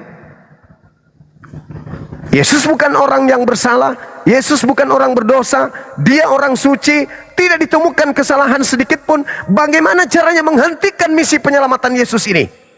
Apa yang terjadi kemudian? Iblis ikut campur tangan, merasuki Yudas. Harus kau hentikan Yesus, karena kalau kau tidak hentikan, kami tidak ada teman ke neraka. Iblis masuk ke Yudas, Yudas berkhianat. Imam kepala kemudian Markus 14 nomor 1 bersepakat melakukan tipu muslihat untuk membunuh Yesus. Matius 26 nomor 4 nomor 2 nomor 59, imam kepala mahkamah agama menyusun siasat dengan kesaksian palsu di depan mahkamah agama agar bisa membunuh Yesus. Segala upaya dilakukan iblis, merasuki Yudas, imam kepala, dan seterusnya untuk membunuh Yesus, demi untuk menghentikan misi penyelamatan. Apa yang terjadi? Andai saja, saya katakan sering kepada teman diskusi saya, andai saja Bang Suma hidup di zaman Yesus, aku serahkan jiwa ragaku untuk melindungi Yesus, demi agar jangan dihentikan penginjilan. Karena orang Farisi, mahkamah agama, ahli Taurat, imam kepala bersekongkol ingin membunuh Yesus supaya Yesus tidak menyelamatkan banyak orang. Maka saya, Bang Suma, akan berdiri paling depan untuk menantang mereka. Biarkan kemudian Yesus aman melakukan penginjilan agar semakin banyak orang percaya kepada dia, agar semakin banyak orang memperoleh hidup yang kekal. Kalaupun saya harus mati, saya mati syahid memperjuangkan Yesus. Tetapi sayangnya saya nggak ada, maka hari ini saya memperjuangkan harga diri beliau. Apa yang terjadi pada zaman itu? Imam kepala memaksa Pilatus menjatuhkan hukuman mati kepada orang yang benar ini. Artinya apa? Mahkamah agama bekerja sama dengan iblis ingin menghentikan penyelamatan yang Yesus ajarkan kepada kaumnya. Sesuai dengan Yohanes 6 nomor 13. Apa yang terjadi? Berhasilkah iblis? Berhasilkah imam kepala mahkamah agama? Berhasilkah orang Farisi membunuh Yesus? Kalau berhasil, maka misi penyelamatan berhenti. Nah, bagaimana dengan penyesat yang tadi berhasil membunuh Yesus? Apakah berhenti diam? Tidak. Setelah mereka menghentikan misi penyelamatan yang dilakukan oleh Yesus, rancangan berikutnya adalah bagaimana bisa menipu seluruh manusia agar mereka tidak menyembah kepada Tuhan yang benar, melainkan menyembah kepada Yesus yang mereka salib. Di mana itu terjadi, abangku? Silakan habis ini Anda baca dengan seksama. Petrus berkhotbah di dalam Kisah para Rasul 2 nomor 29, 29, 30, 31, 32, 33, 34, 35, 36, 37, 38, 39, 70, 71. Apa yang dikatakan Petrus di sana? Daud, nenek kita, pemakamannya, kuburannya masih ada di tengah-tengah kita, telah bernubuat Tuhan akan membangkitkan seorang Mesias yang jasadnya tidak mengalami kematian, jasadnya tidak ditinggal di kuburan, melainkan tangan kanan Elohim akan mengangkatnya ke langit. Jadi seluruh orang Israel harus tahu bahwa Yesus yang kau salibkan ini, wahai orang-orang jahat, telah dibuat menjadi Tuhan dan Kristus. Jadi hukuman bagi yang menyalib Yesus adalah mereka harus menjadi hamba dari Yesus. Mereka harus menjadikan Yesus sebagai Tuhan. Mereka harus menjadikan Yesus sebagai penolong. Mereka harus menjadikan Yesus sebagai sembahan mereka. Itu hukuman. Meninggalkan penyembahan terhadap Tuhan yang betul. Al-Quran saya mengatakan, surah Al-Araf ayat 27 ayat 30, disebabkan karena mereka tidak beriman kepada Nabi Isa, maka aku Tuhan menjadikan iblis menjadi penolong bagi mereka, menjadi Tuhan bagi mereka. Makanya abangku mohon maaf sedikit lagi. Ketika para penyesat ini yang membunuh Yesus ini berkata kepada Petrus, loh kok bisa kayak begitu Petrus? Ya, itu sudah ketetapan Tuhan. Lalu apa yang harus kami lakukan? Berilah dirimu bertobat dan tinggalkanlah angkatan jahat ini. Artinya kalau kau mau selamat, kau bertobat dari perbuatanmu membunuh Yesus. Kau keluar dari sana. Jangan kau masuk dalam lingkaran itu. Kau harus bertobat kembali kepada Elohim. Kalau kamu memang mau benar-benar bertobat. Tapi kalau tidak, maka silakan kau berkongkol dengan iblis, menjadi penyesat, jual namanya Yesus ke seluruh penjuru bumi, agar semakin banyak orang yang tersesat bersamamu. Di mana Yesus katakan itu? Matius 24 nomor 4 nomor 5. Nomor 3-nya murid-murid datang di Bukit Zaitun. Guru, tolong dong ajarkan kami apa tanda kedatanganmu. Kata Yesus, waspadalah agar kalian jangan disesatkan, sebab akan datang banyak penyesat memakai namaku dan berkata, akulah Kristus. Mereka akan menyesatkan banyak orang. Siapa yang pergi ke seluruh dunia memakai nama Yesus? Nabi Muhammad? Bukan. Siddhartha Gautama? Bukan. Krishna? Bukan. Siapa? Paulus in the gang. Penjajah masuk ke Nusantara pakai nama Yesus, menjadikan orang-orang pribumi menjadi pengikutnya. Apa yang terjadi hari ini? Mohon maaf nih, 10 detik, 15 detik terakhir, mohon maaf. Ketika orang Yahudi masih memurnikan akidah menyembah Shema Israel, Adonai Eloheinu, Adonai Ahad, orang Kristen malah sibuk mendudukkan Yesus yang dilantik oleh Tuhannya Yahudi menjadi Tuhan bagi penyesat, bagi pembenci Yesus, setara dengan Tuhan. Makanya ketika dikatakan siapa yang kalian sembah di gereja? Yesus. Siapa Yesus itu? Dia adalah Elohim, Tuhannya Yahudi yang turun berinkarnasi jadi manusia. Bukankah ini sebuah kezaliman yang sangat dahsyat? Di mana Tuhan Elohim dikatakan dalam 2 Samuel 7:22, aku Tuhan yang maha tinggi, tidak serupa dengan apapun. Di dalam Yesaya 43 nomor 10, engkaulah saksi-saksiku, tidak ada Tuhan yang dibentuk sebelum aku, dan tidak ada Tuhan yang dibentuk setelahku. Tapi ternyata Yohanes 1 nomor 14, firman itu dibentuk menjadi daging. Loh, kenapa dituhankan? Sementara Tuhan tidak akan pernah lagi dibentuk. Tidak pernah Tuhan itu dibentuk, kenapa dituhankan? Ya, itu Tuhan bagi orang yang membenci Yesus. Begitu sederhananya abangku. Mohon maaf kalau saya harus terlalu jujur mengaku ini, tapi itu data di dalam Bible. Adakah orang Yahudi sekarang menggunakan kitab perjanjian baru saudara-saudara Paulus dalam sinagoge? Tidak. Adakah Yerusalem bisa digunakan oleh kekuatan Amerika, kekuatan negara-negara superpower yang isinya Kristen mayoritas, menjadikan kota Yerusalem, orang Israel teman mereka, untuk dijadikan sebagai hari perayaan Natal di kota Yerusalem? Tidak bisa. Karena mereka, orang-orang Israel keturunan Yakub, mohon maaf, menganggap Kristen ini adalah Abu Dazarah, menganggap orang Kristen ini sebagai Bani Kunarion, Bani Gukuk. Mohon maaf. Makanya sering kita melihat saudara-saudara kita Kristen begitu di luar Yerusalem, mereka memuji Yerusalem, mereka memuja-muja orang Yahudi. Begitu mereka sendiri ke tempat Yahudi, maaf, mereka diludahin. Jadi sibuk sendiri di luar. Kenapa?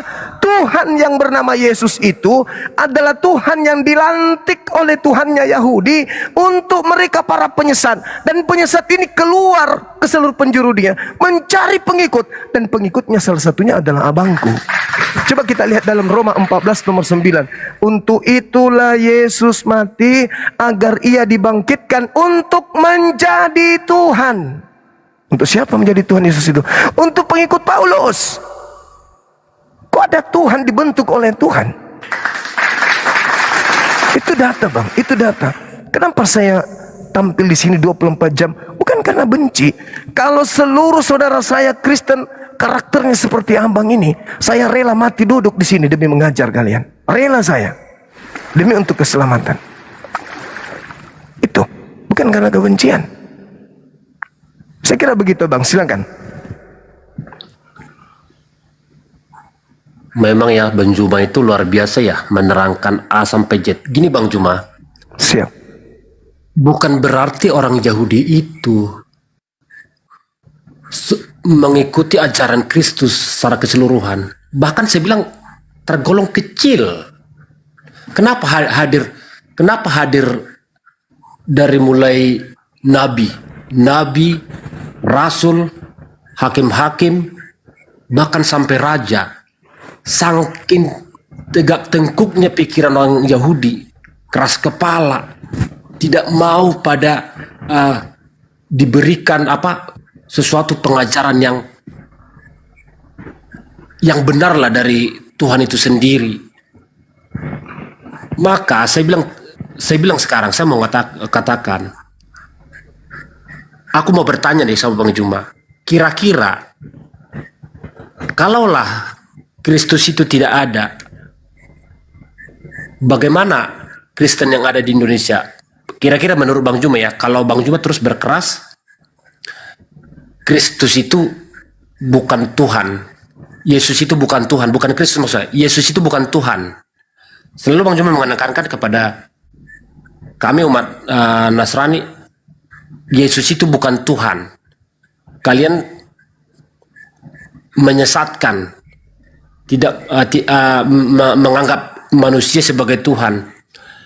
Kalau bukan Yesus, kami mungkin tidak terselamatkan, bahkan kami mungkin tidak punya kepercayaan, tidak punya agama. Bang Juma harus hadir untuk menerangkan itu. Kira-kira nih, nggak ada Yesus, kami seperti apa coba, Bang Juma? Oke, Kira-kira baik abang. Baik abang. Coba, kira-kira gimana coba? Apa jawabannya? Ada dua poin. Al-Quran saya mengatakan begini. Farikan hada wa farikan hakka alaihimud dalala. Di ayat lain dikatakan fa'alhamaha fujuraha wa taqwaha. Manusia itu punya potensi menjadi taat dan punya potensi menjadi jahat. Lalu Al-Quran juga mengatakan setelah melihat di aspek kemanusiaan kita sebagai keturunan Adam, Al-Quran mengatakan farikan hada. Sudah pantaslah sebagian manusia itu mendapatkan keselamatan. Wa farikan hakka alaihimud dalalah. Dan sudah pantas sebagian mereka itu menjadi celaka, menjadi jahat, menjadi penghuni neraka, menjadi sesat. Kenapa? Mereka tidak menggunakan akal. Maka ketika mereka masuk neraka itu karena pilihan dia sendiri, karena tidak menggunakan akal. Itu kata Quran. Nah, pertanyaan saudara sangat menarik. Bagaimana kalau tidak ada Yesus? Saudaraku, Yesus itu memang Tuhan untuk golongan orang jahat. Memang sudah dipersiapkan untuk menjadi sembahan-sembahan orang jahat. Makanya mohon maaf nih sekali lagi, Paulus mengatakan apa? Kristus telah memerdekakan kita. Merdekakan kita dari mana Pak? Memerdekakan kita dari kuk penghambaan. Apa itu kuk? Beban. Kristus mati untuk membebaskan kita dari menyembah Tuhan. Jadi kita ini hamba siapa? Kamu bukan lagi hamba Tuhan. Kamu itu adalah anak-anak Tuhan. Oke. Jadi hari Minggu kita ke gereja ngapain Pak? Menyembah Tuhan loh. Katanya kita bukan anak Tuhan. Berarti di gereja kita nyembah siapa? Mau tidak mau Kristen tetap menyembah. Kalau Kristen tidak menyembah Tuhan, tidak bertuhan, berarti Kristen adalah ateis. Oh, kita tetap bertuhan. Paulus mengatakan kita bukan hamba Tuhan. Lalu apa yang kita lakukan tiap hari Minggu? Bernyanyi, kebaktian dan seterusnya. Apa itu? Itu penghambaan, bukan? Yes, kita sedang menghambakan diri kepada siapa nih?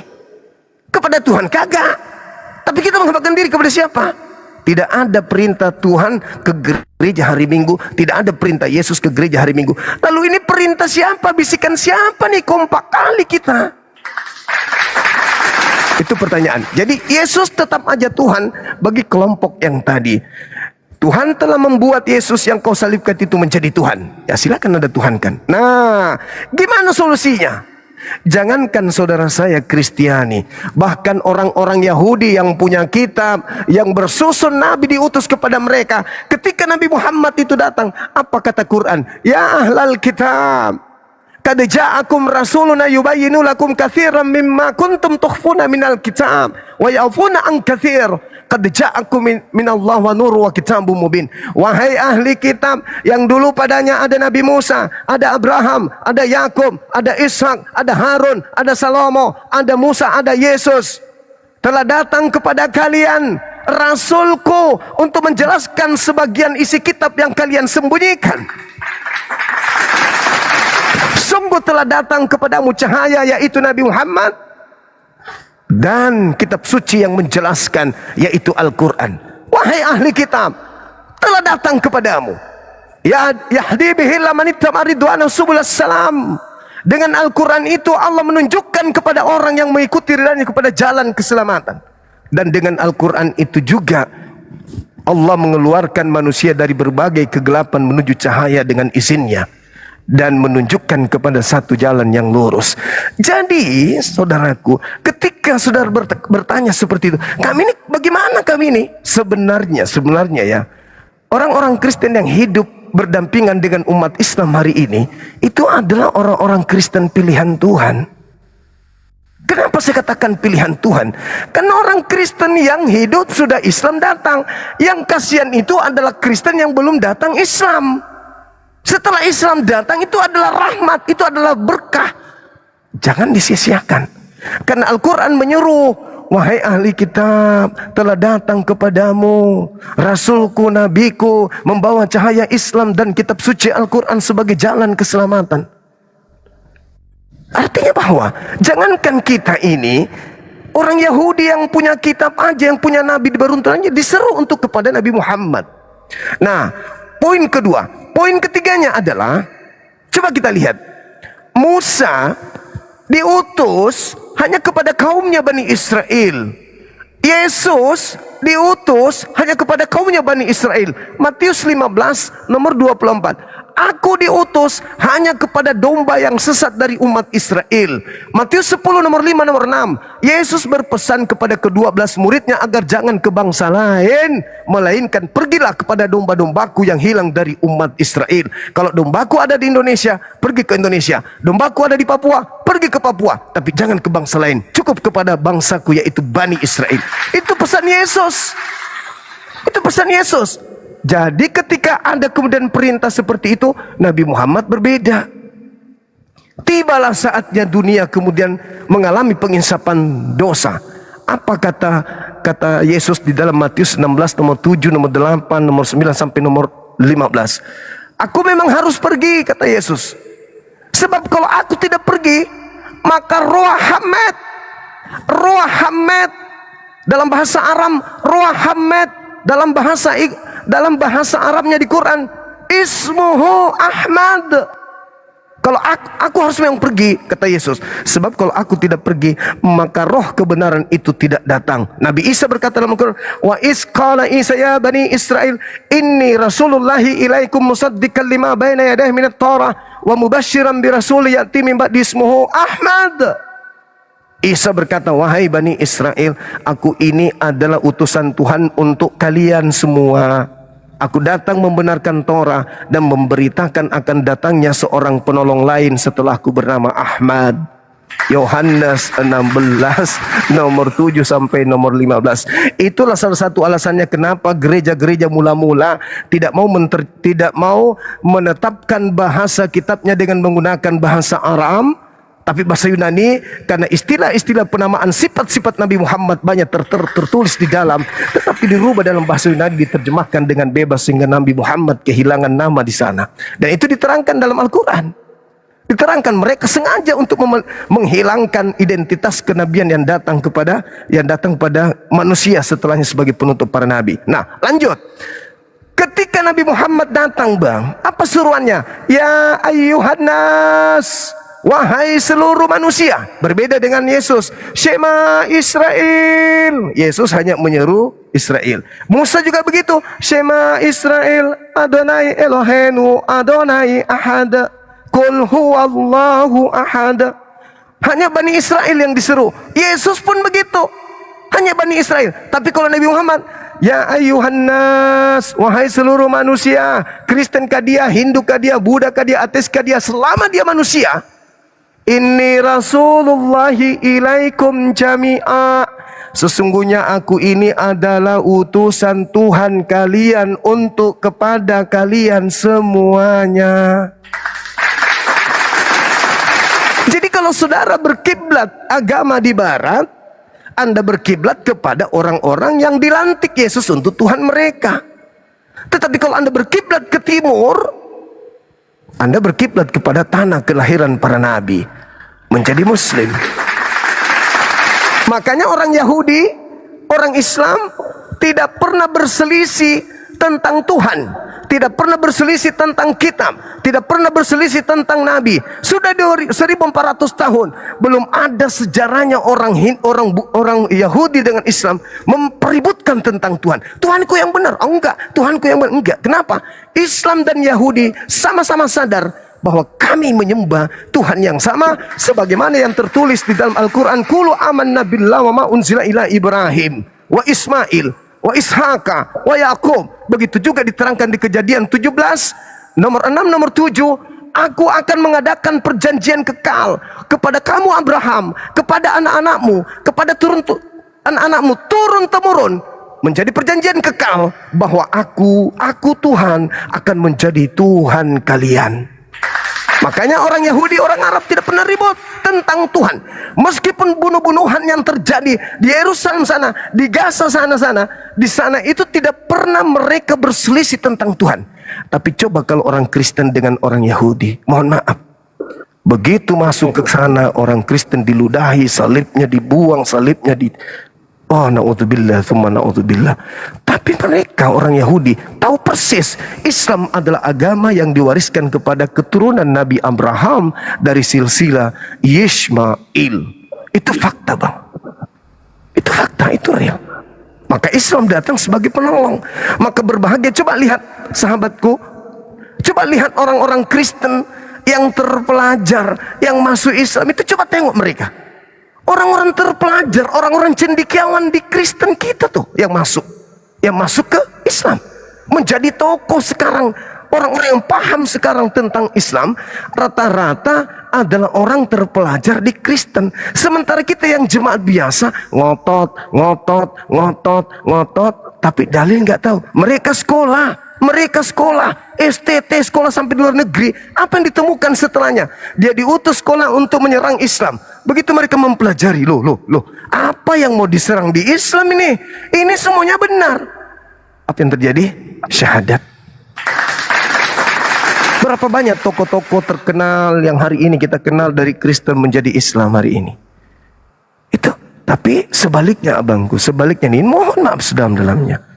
Orang yang mengaku pakar Islam lalu murtad, jadi penghujat. Saifuddin Ibrahim jadi penghujat dia. Padahal dia keluar Islam itu bukan karena ada kesalahan di Islam, bukan, tetapi karena capek miskin dan capek ibadah, makanya dia keluar dari Islam. Itu fakta. Seperti itu adanya. Silakan.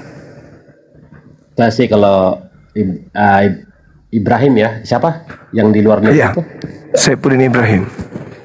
Nggak terlalu suka mulutnya ya, nggak semua dong yang kalau ada, anggaplah pemuka, katakanlah dia pemuka ya, kalau memang pemuka dianggap orang, tapi bagi saya tidak mewakili seluruhnya dong, nggak bisa, karena saya lihat mulutnya juga agak kasar juga. Gini Bang Juma, Siap.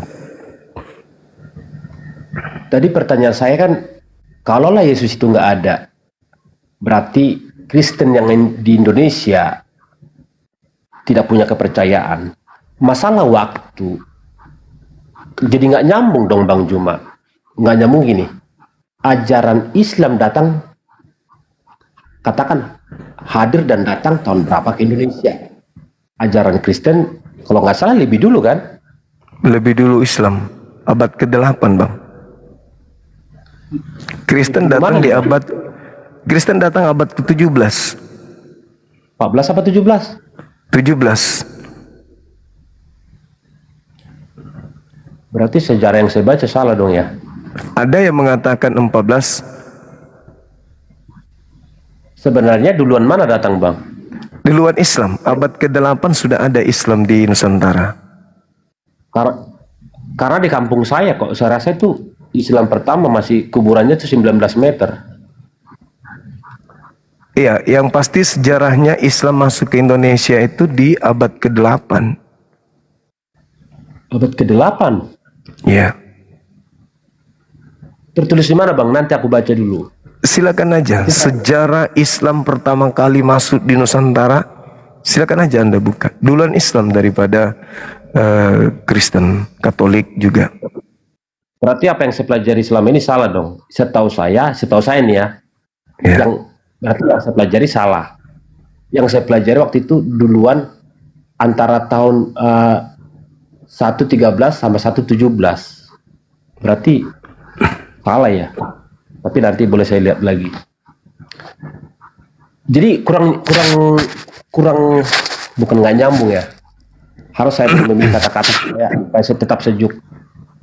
Antara waktu nggak sinkron Bang. Karena Abang di situ seolah-olah menawarkan keyakinan Abang tuh seolah-olah sudah ada. Tapi kan nggak di semua daerah itu ada Bang. Jadi nggak, antara spelling waktunya itu nggak nyambung gitu Bang.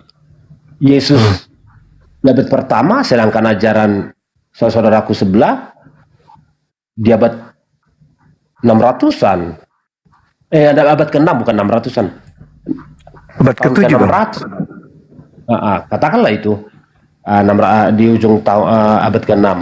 Tapi jauh banget itu Bang. Bagaimana Bang berpendapat di situ? Seolah-olah.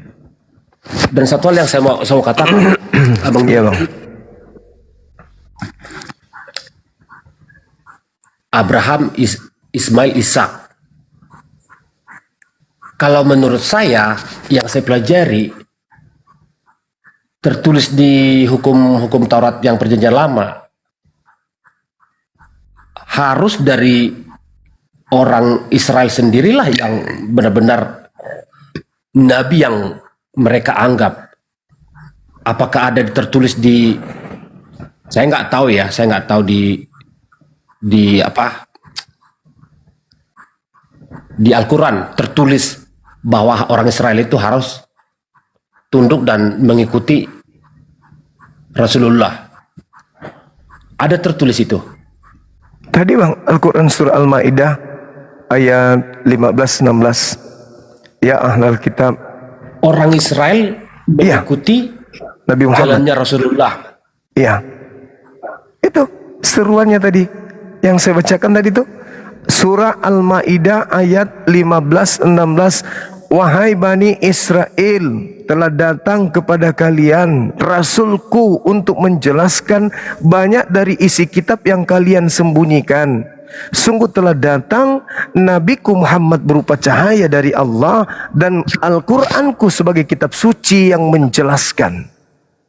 Nah, yahdi bihi lamanittaba ridwanahu subulal salam.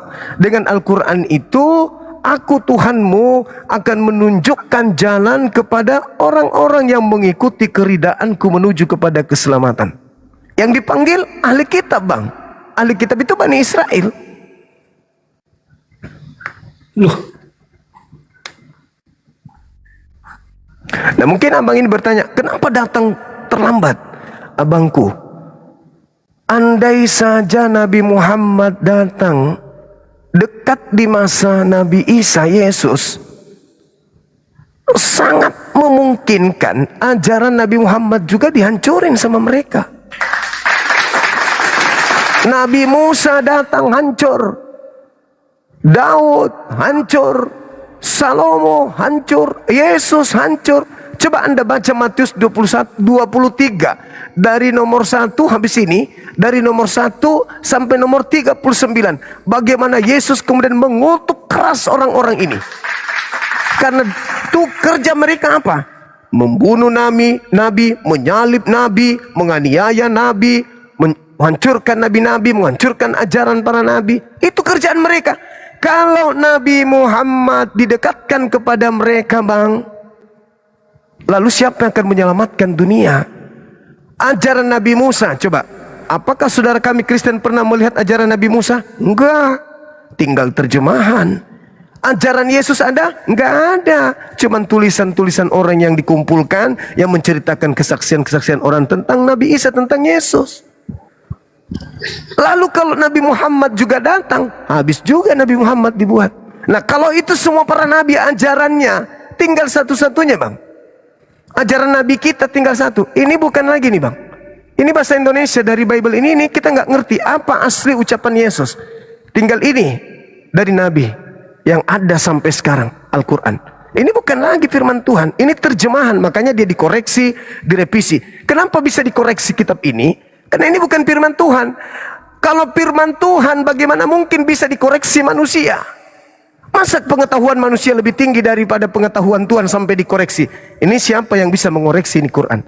Nabi Muhammad membawa risalah terakhir untuk keselamatan manusia sampai hari kiamat, harus dijauhkan dari kaum Bani Israel. Karena kalau sampai dia didatangkan di abad pertama juga, atau di abad kedua juga, atau di abad ketiga juga, habis juga dibuang. Faktanya, Bang, saking dahsyatnya efek dari penyesatan yang mereka lakukan, maaf sekali lagi, orang-orang yang dijadikan Yesus sebagai Tuhan mereka, efeknya masih kuat sampai hari ini. 2000 tahun efek itu belum berkurang. Bagaimana seandainya Nabi Muhammad ada di zaman itu, habis ajaran, kita nggak sampai bisa selamat. Kenapa? Ajaran Nabi Muhammad juga dibinasakan oleh mereka. Apa buktinya, efeknya?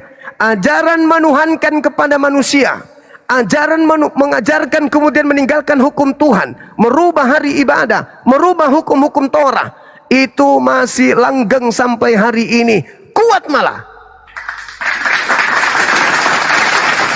Makanya Yesus mengatakan, waspadalah kepada penyesat yang datang kepadamu memakai namaku dan berkata, akulah Kristus. Mereka akan menyesatkan banyak orang. Saya sudah pengalaman banyak berdebat offline juga. Saya pernah lulusan S2 teologi.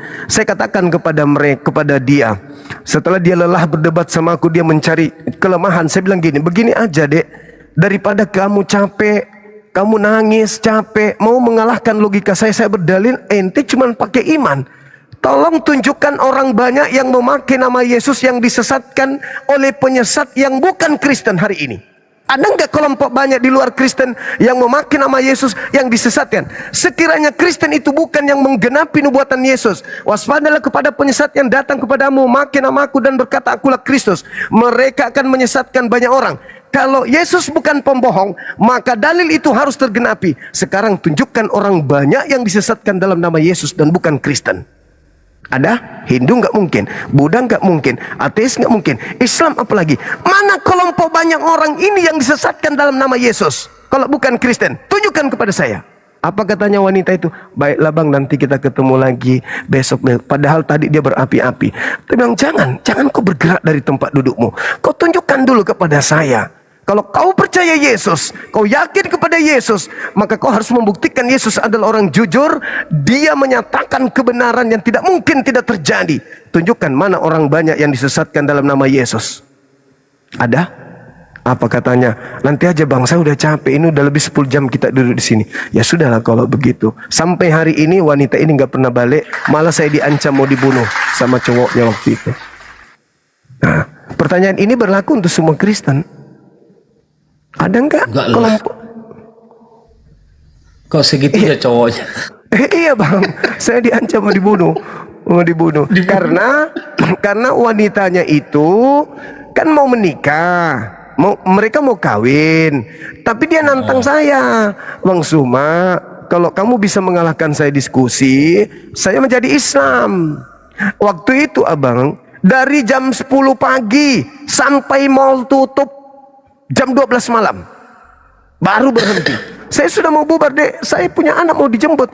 Tunggu dulu bang. Ya, saya juga gak tega tinggalkan karena merah mukanya, kupingnya merah, air matanya keluar, gemetaran tangannya, perempuan lagi, jadi saya nggak enak. Ya udah, lanjut. Sampai yang punya kafe bilang apa? Pak maaf sudah tutup, pindah lagi di kafe sebelah. 3 kali apa 4 kali kita pindah kafe. Nah akhirnya pagi-pagi saya lagi di kantor, ditelepon sama cewek itu, bang, saya boleh syahadat, saya syahadat di mana kata dia gitu. Terserah adek, mau di mana saya terserah, cari aja masjid. Tidak lama berselang, saya lagi sholat zuhur, telepon saya bunyi, nggak ada henti-hentinya, ku angkatlah telepon itu. Halo, langsung bahasa kebun binatang masuk. Weh anjing kau yang babi kau, apa kau pengaruhi ini. Saya robi perut kau ya, tunggu kau ya. Digituin saya bang. Habis itu jangan emosi abangku, saya tidak pernah, kau tahu saya enggak, kau tidak kenal saya ini adalah ini. Wah, nggak ada urusan saya dengan itu, cewekmu itu yang mau bukan saya. Nah apesnya abangku, tidak lama kemudian cewek juga nelpon pakai nomor baru, terus dia bilang apa, dia bilang gini, Abang salah, kenapa angkat teleponnya? Ini saya dimarahin, gara-gara abang angkat telepon. Loh, saya angkat telepon karena saya ditelepon, lagian juga kan mana tahu mitra kerja, mana saya nggak jadi syahadat. Ya udah deh, aku bilang syahadat itu nggak bisa dipaksakan. Nah itulah kejadian waktu itu bang, terkait itu. Ya sekelumit pengalaman di dunia lintas agama ini. Saya kira begitu abang, apa yang kita perbincangkan malam ini, mudah-mudahan bisa menjadi edukasi dan ajang persaudaraan antara abang dengan saya. Saya orangnya asik loh, kalau diajak cerita, diajak diskusi. Tadi malam saya ikutin ya, perjalanan diskusi itu sangat punya nilai. Ada tuh beberapa narasumber yang ada ibu siapa tuh sama Karyana. Ada Katolik, ada siapa lagi tuh? Ada Katolik, ada siapa Pak Johannes ada. Lumayan tadi malam tuh narasumber abang tuh pintar-pintar saya dengar. Makanya saya nggak berani naik. Kita tunggu pendeta tadinya. Ada pendeta yang kita tunggu. Tapi tadi malam Bang Juma itu keluar aslinya itu kepintarannya itu. Tapi kalau udah gini Bang Juma benci saya ngeliat. Ini. Apa? Gak kelas kamu Bang Juma kayak seperti itu, gak kelas lu Bang. Iya. Jadi kayak receh loh kayak gitu bang. Kalau kurang pemahaman bang, jangan digituin bang. Abang jadi turun ininya. Siap. Kasian. Kalau tadi malam tuh, mantap nih. Abang gas semua tuh orang-orang itu. Luar aslinya tuh tadi malam. Bahkan nggak berani saya naik. Saya lihat orang-orang intelek semua, orang akademis, pendeta segala macam. Siap. Semalam itu kita tunggu pendeta Brickman. Iya. Gini bang. Siap. Tadi apa ya jadi lupa saya bang. Asal orangnya pelupa bang. Kebanyakan dulu makan itu bang. Yang putih-putih itu bang. Oh iya. Tepung terigu. Iya. Oke abangku, mungkin abang mau istirahat. Silakan. Terima kasih Bang Juma. Sama-sama Bang. Memberi ruang. Siap. Baru kali ini kita ketemu Bang Juma tuh sejuk. Biasanya saya dibuang, diturun.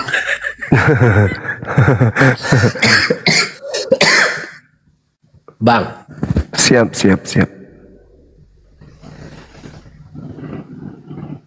Makasih Bang Juma sudah memberikan ruang buat saya. Semoga harapan saya sebagai orang biasa nggak punya pemahaman yang lebih. Iya harapan Abang. saya kalau ada saudaraku yang banyak bang yang nggak ngerti apa-apa bang. Kasihan bang. Saya juga berpesan sama si Edis yang di luar negeri itu, yang orang Batak itu loh. Gak semua penganut agama itu pintar. Hargailah, dia hadir aja hargai. Jangan kasih kesempatan bicara, hormati dia. Jangankan menurut agama, sesama manusia aja udah harus kehormati dia. Karena sama-sama ciptaan Tuhan, Allah Subhanahu wa Ta'ala, saya bilang. Hormatilah, jangan kasih kesempatan bicara. Saya nggak suka kalau di situ ada narasumbernya tapi nggak pintar ya, kan nggak semuanya pintar bang. Makanya kalau Bang Juma ini berapa tahun bang belajar Alkitab bang, kok bisa begini? Iya, udah lama bang, baca-baca aja, dibaca bang. Makasih Bang Juma, saya selalu. Sama-sama bang, saya Bang Kiko, sama-sama kita saling mendoakan. Sampai ketemu di lain waktu. Siap. Hormat. Baik, siap. Salam perdamaian. Salam perdamaian, salam persaudaraan sebangsa setanah air. Amin. Amin. Amin. Horas bang. Horas. Maju-maju juga.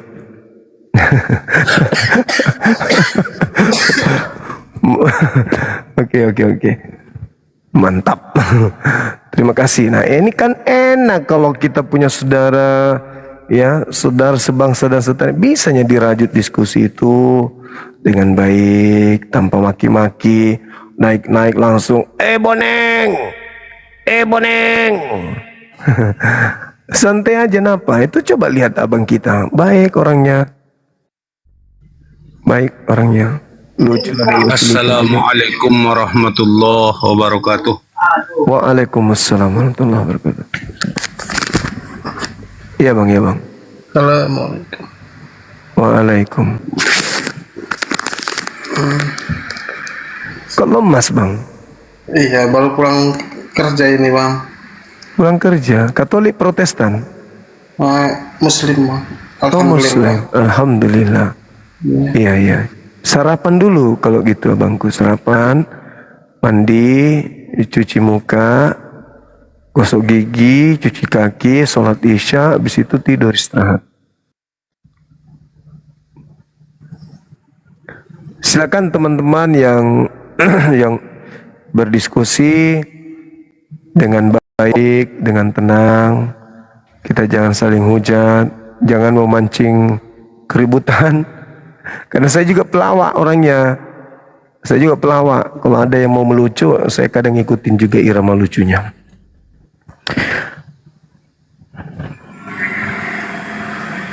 Muslim jangan naik ke bang. Muslim ya? Iya. Kodong. Iya. DM aja bang, kalau ada kepentingan di DM aja, mana tahu ada yang bisa kita sharingkan gitu. Banyak kok yang bertanya di DM itu, saya begini. Saya begini. Ya kadang saya kasih solusi kalau saya rasa ini pantas untuk saya jawab. Tapi kalau yang curhat-curhatan, ya saya tinggalkan. Apalagi kalau sampai udah menyatakan isi hati, ya saya kadang tinggalkan. Tapi kalau dia DM, bang sebentar malam bisa nggak aku naik di Komal? Ya kenapa, saya ada nasar. Apa nasarnya bang? Aku ingin kasih abang hadiah. Terimalah pasti. Boleh. Ada nasar saya bang, mudah-mudahan doakan saya tapinya ya. Rezeki saya, toko saya laris ya. Iya, ngapa tidak. Begitu naik, perkenalkan diri, langsung menggaung. Itu bagus. Daripada DM saya yang aneh-aneh, abang aku sudah 5 kali berturut-turut mimpikan abang. Apa ku jawab? Ya sana mandi junub. Masalah generasi. Halo, semangat malam. Halo. Iya. Ada onde-onde kah? Assalamualaikum bang semua. Waalaikum. Dari mana abangku? Saya dari Sulawesi Tenggara. Sulawesi Tenggara. Belum perkenalkan agamanya dia. Mana tahu dia mana tahu aro.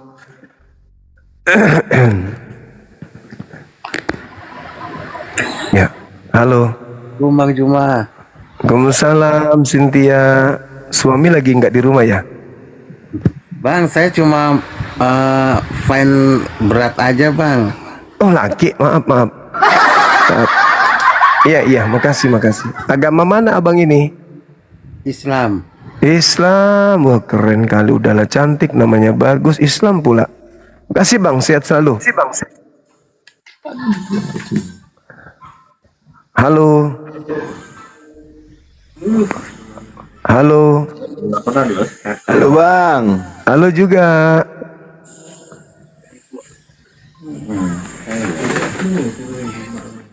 Ketemu lagi kita. Enggak, aku nggak pernah mampir di anu abang kok. Maksudku, Bawa aja. saya lagi ngomong sama yang di atas. Abang nggak tahu di atas abang itu ada sesuatu. Apa? Di atas kepala. Tuh di atas kepala. Itu udah lama dia duduk di situ bang. Serius aku nanya. Nggak pegal apa dia duduk di situ? Biarin aja deh bang. Takutnya dia jahat. Takutnya jatuh nanti kena abang. Kan malu Allah. Abang gimana ini? Iya. Abang di mana ini? Di Aceh bang. Aceh, masya Allah. Mie Aceh gimana kabarnya? Sehat? Makin lezat.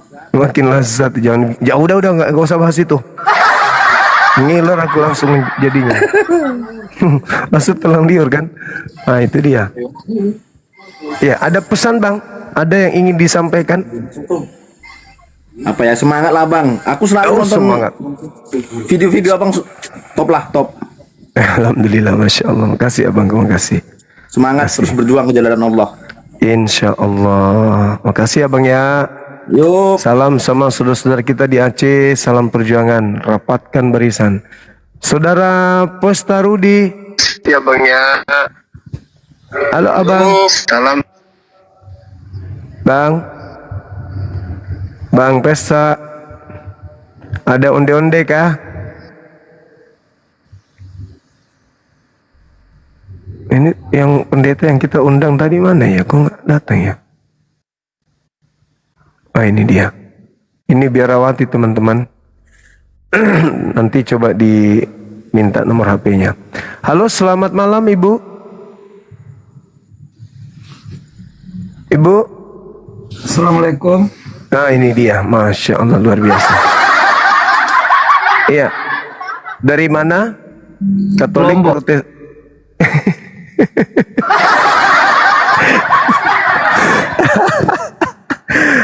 Allahu Akbar, maafkan kami abang.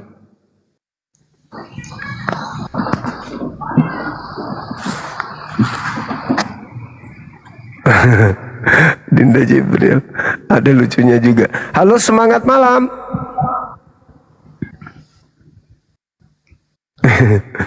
Manenggi celabai Tania celabai roh. Manusia setengah masak. Halo. Assalamualaikum Bang Zuma. Waalaikumsalam warahmatullahi wabarakatuh. Ya, dari mana bang? Dari Aceh juga nih Bang. Wih, Salam mantap. kenal Bang. Iya abangku, sehat selalu. Salam sama saudara-saudara kita di Aceh, tetap semangat.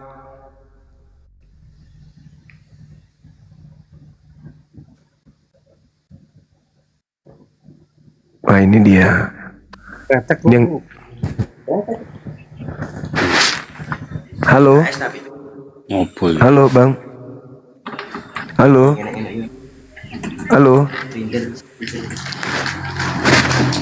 Halo bang. Ada onde-onde kah? Naik, ngapain coba naik? Tapi diam-diam baik. Diajak bicara nggak ngomong. Kalau dia nyimak kan pasti dia terjaga itu. Kalau dia nyimak pasti dia, kok saya ada di atas kan gitu.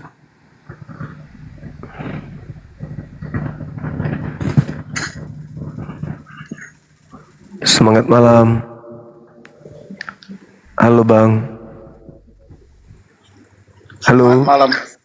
Malam. Bang Juma. Siap abangku. Katolik Protestan abang. Protestan bang. Oke, baik. Salam kenal abang ya. Pulu Serue. Ini nama orang apa nih bang? Nias ya? Enggak, nama orang Karo bang. Oh ya, oke. Baik. Orang Karo, orang baik. Luar biasa baik. Ya, ini ada tema kita bang terkait dengan YHWH membuat Tuhan baru. Iya. Bagaimana bang? Maksudnya YHWH membuat Tuhan baru. Maksudnya nambah Tuhan gitu ya bang?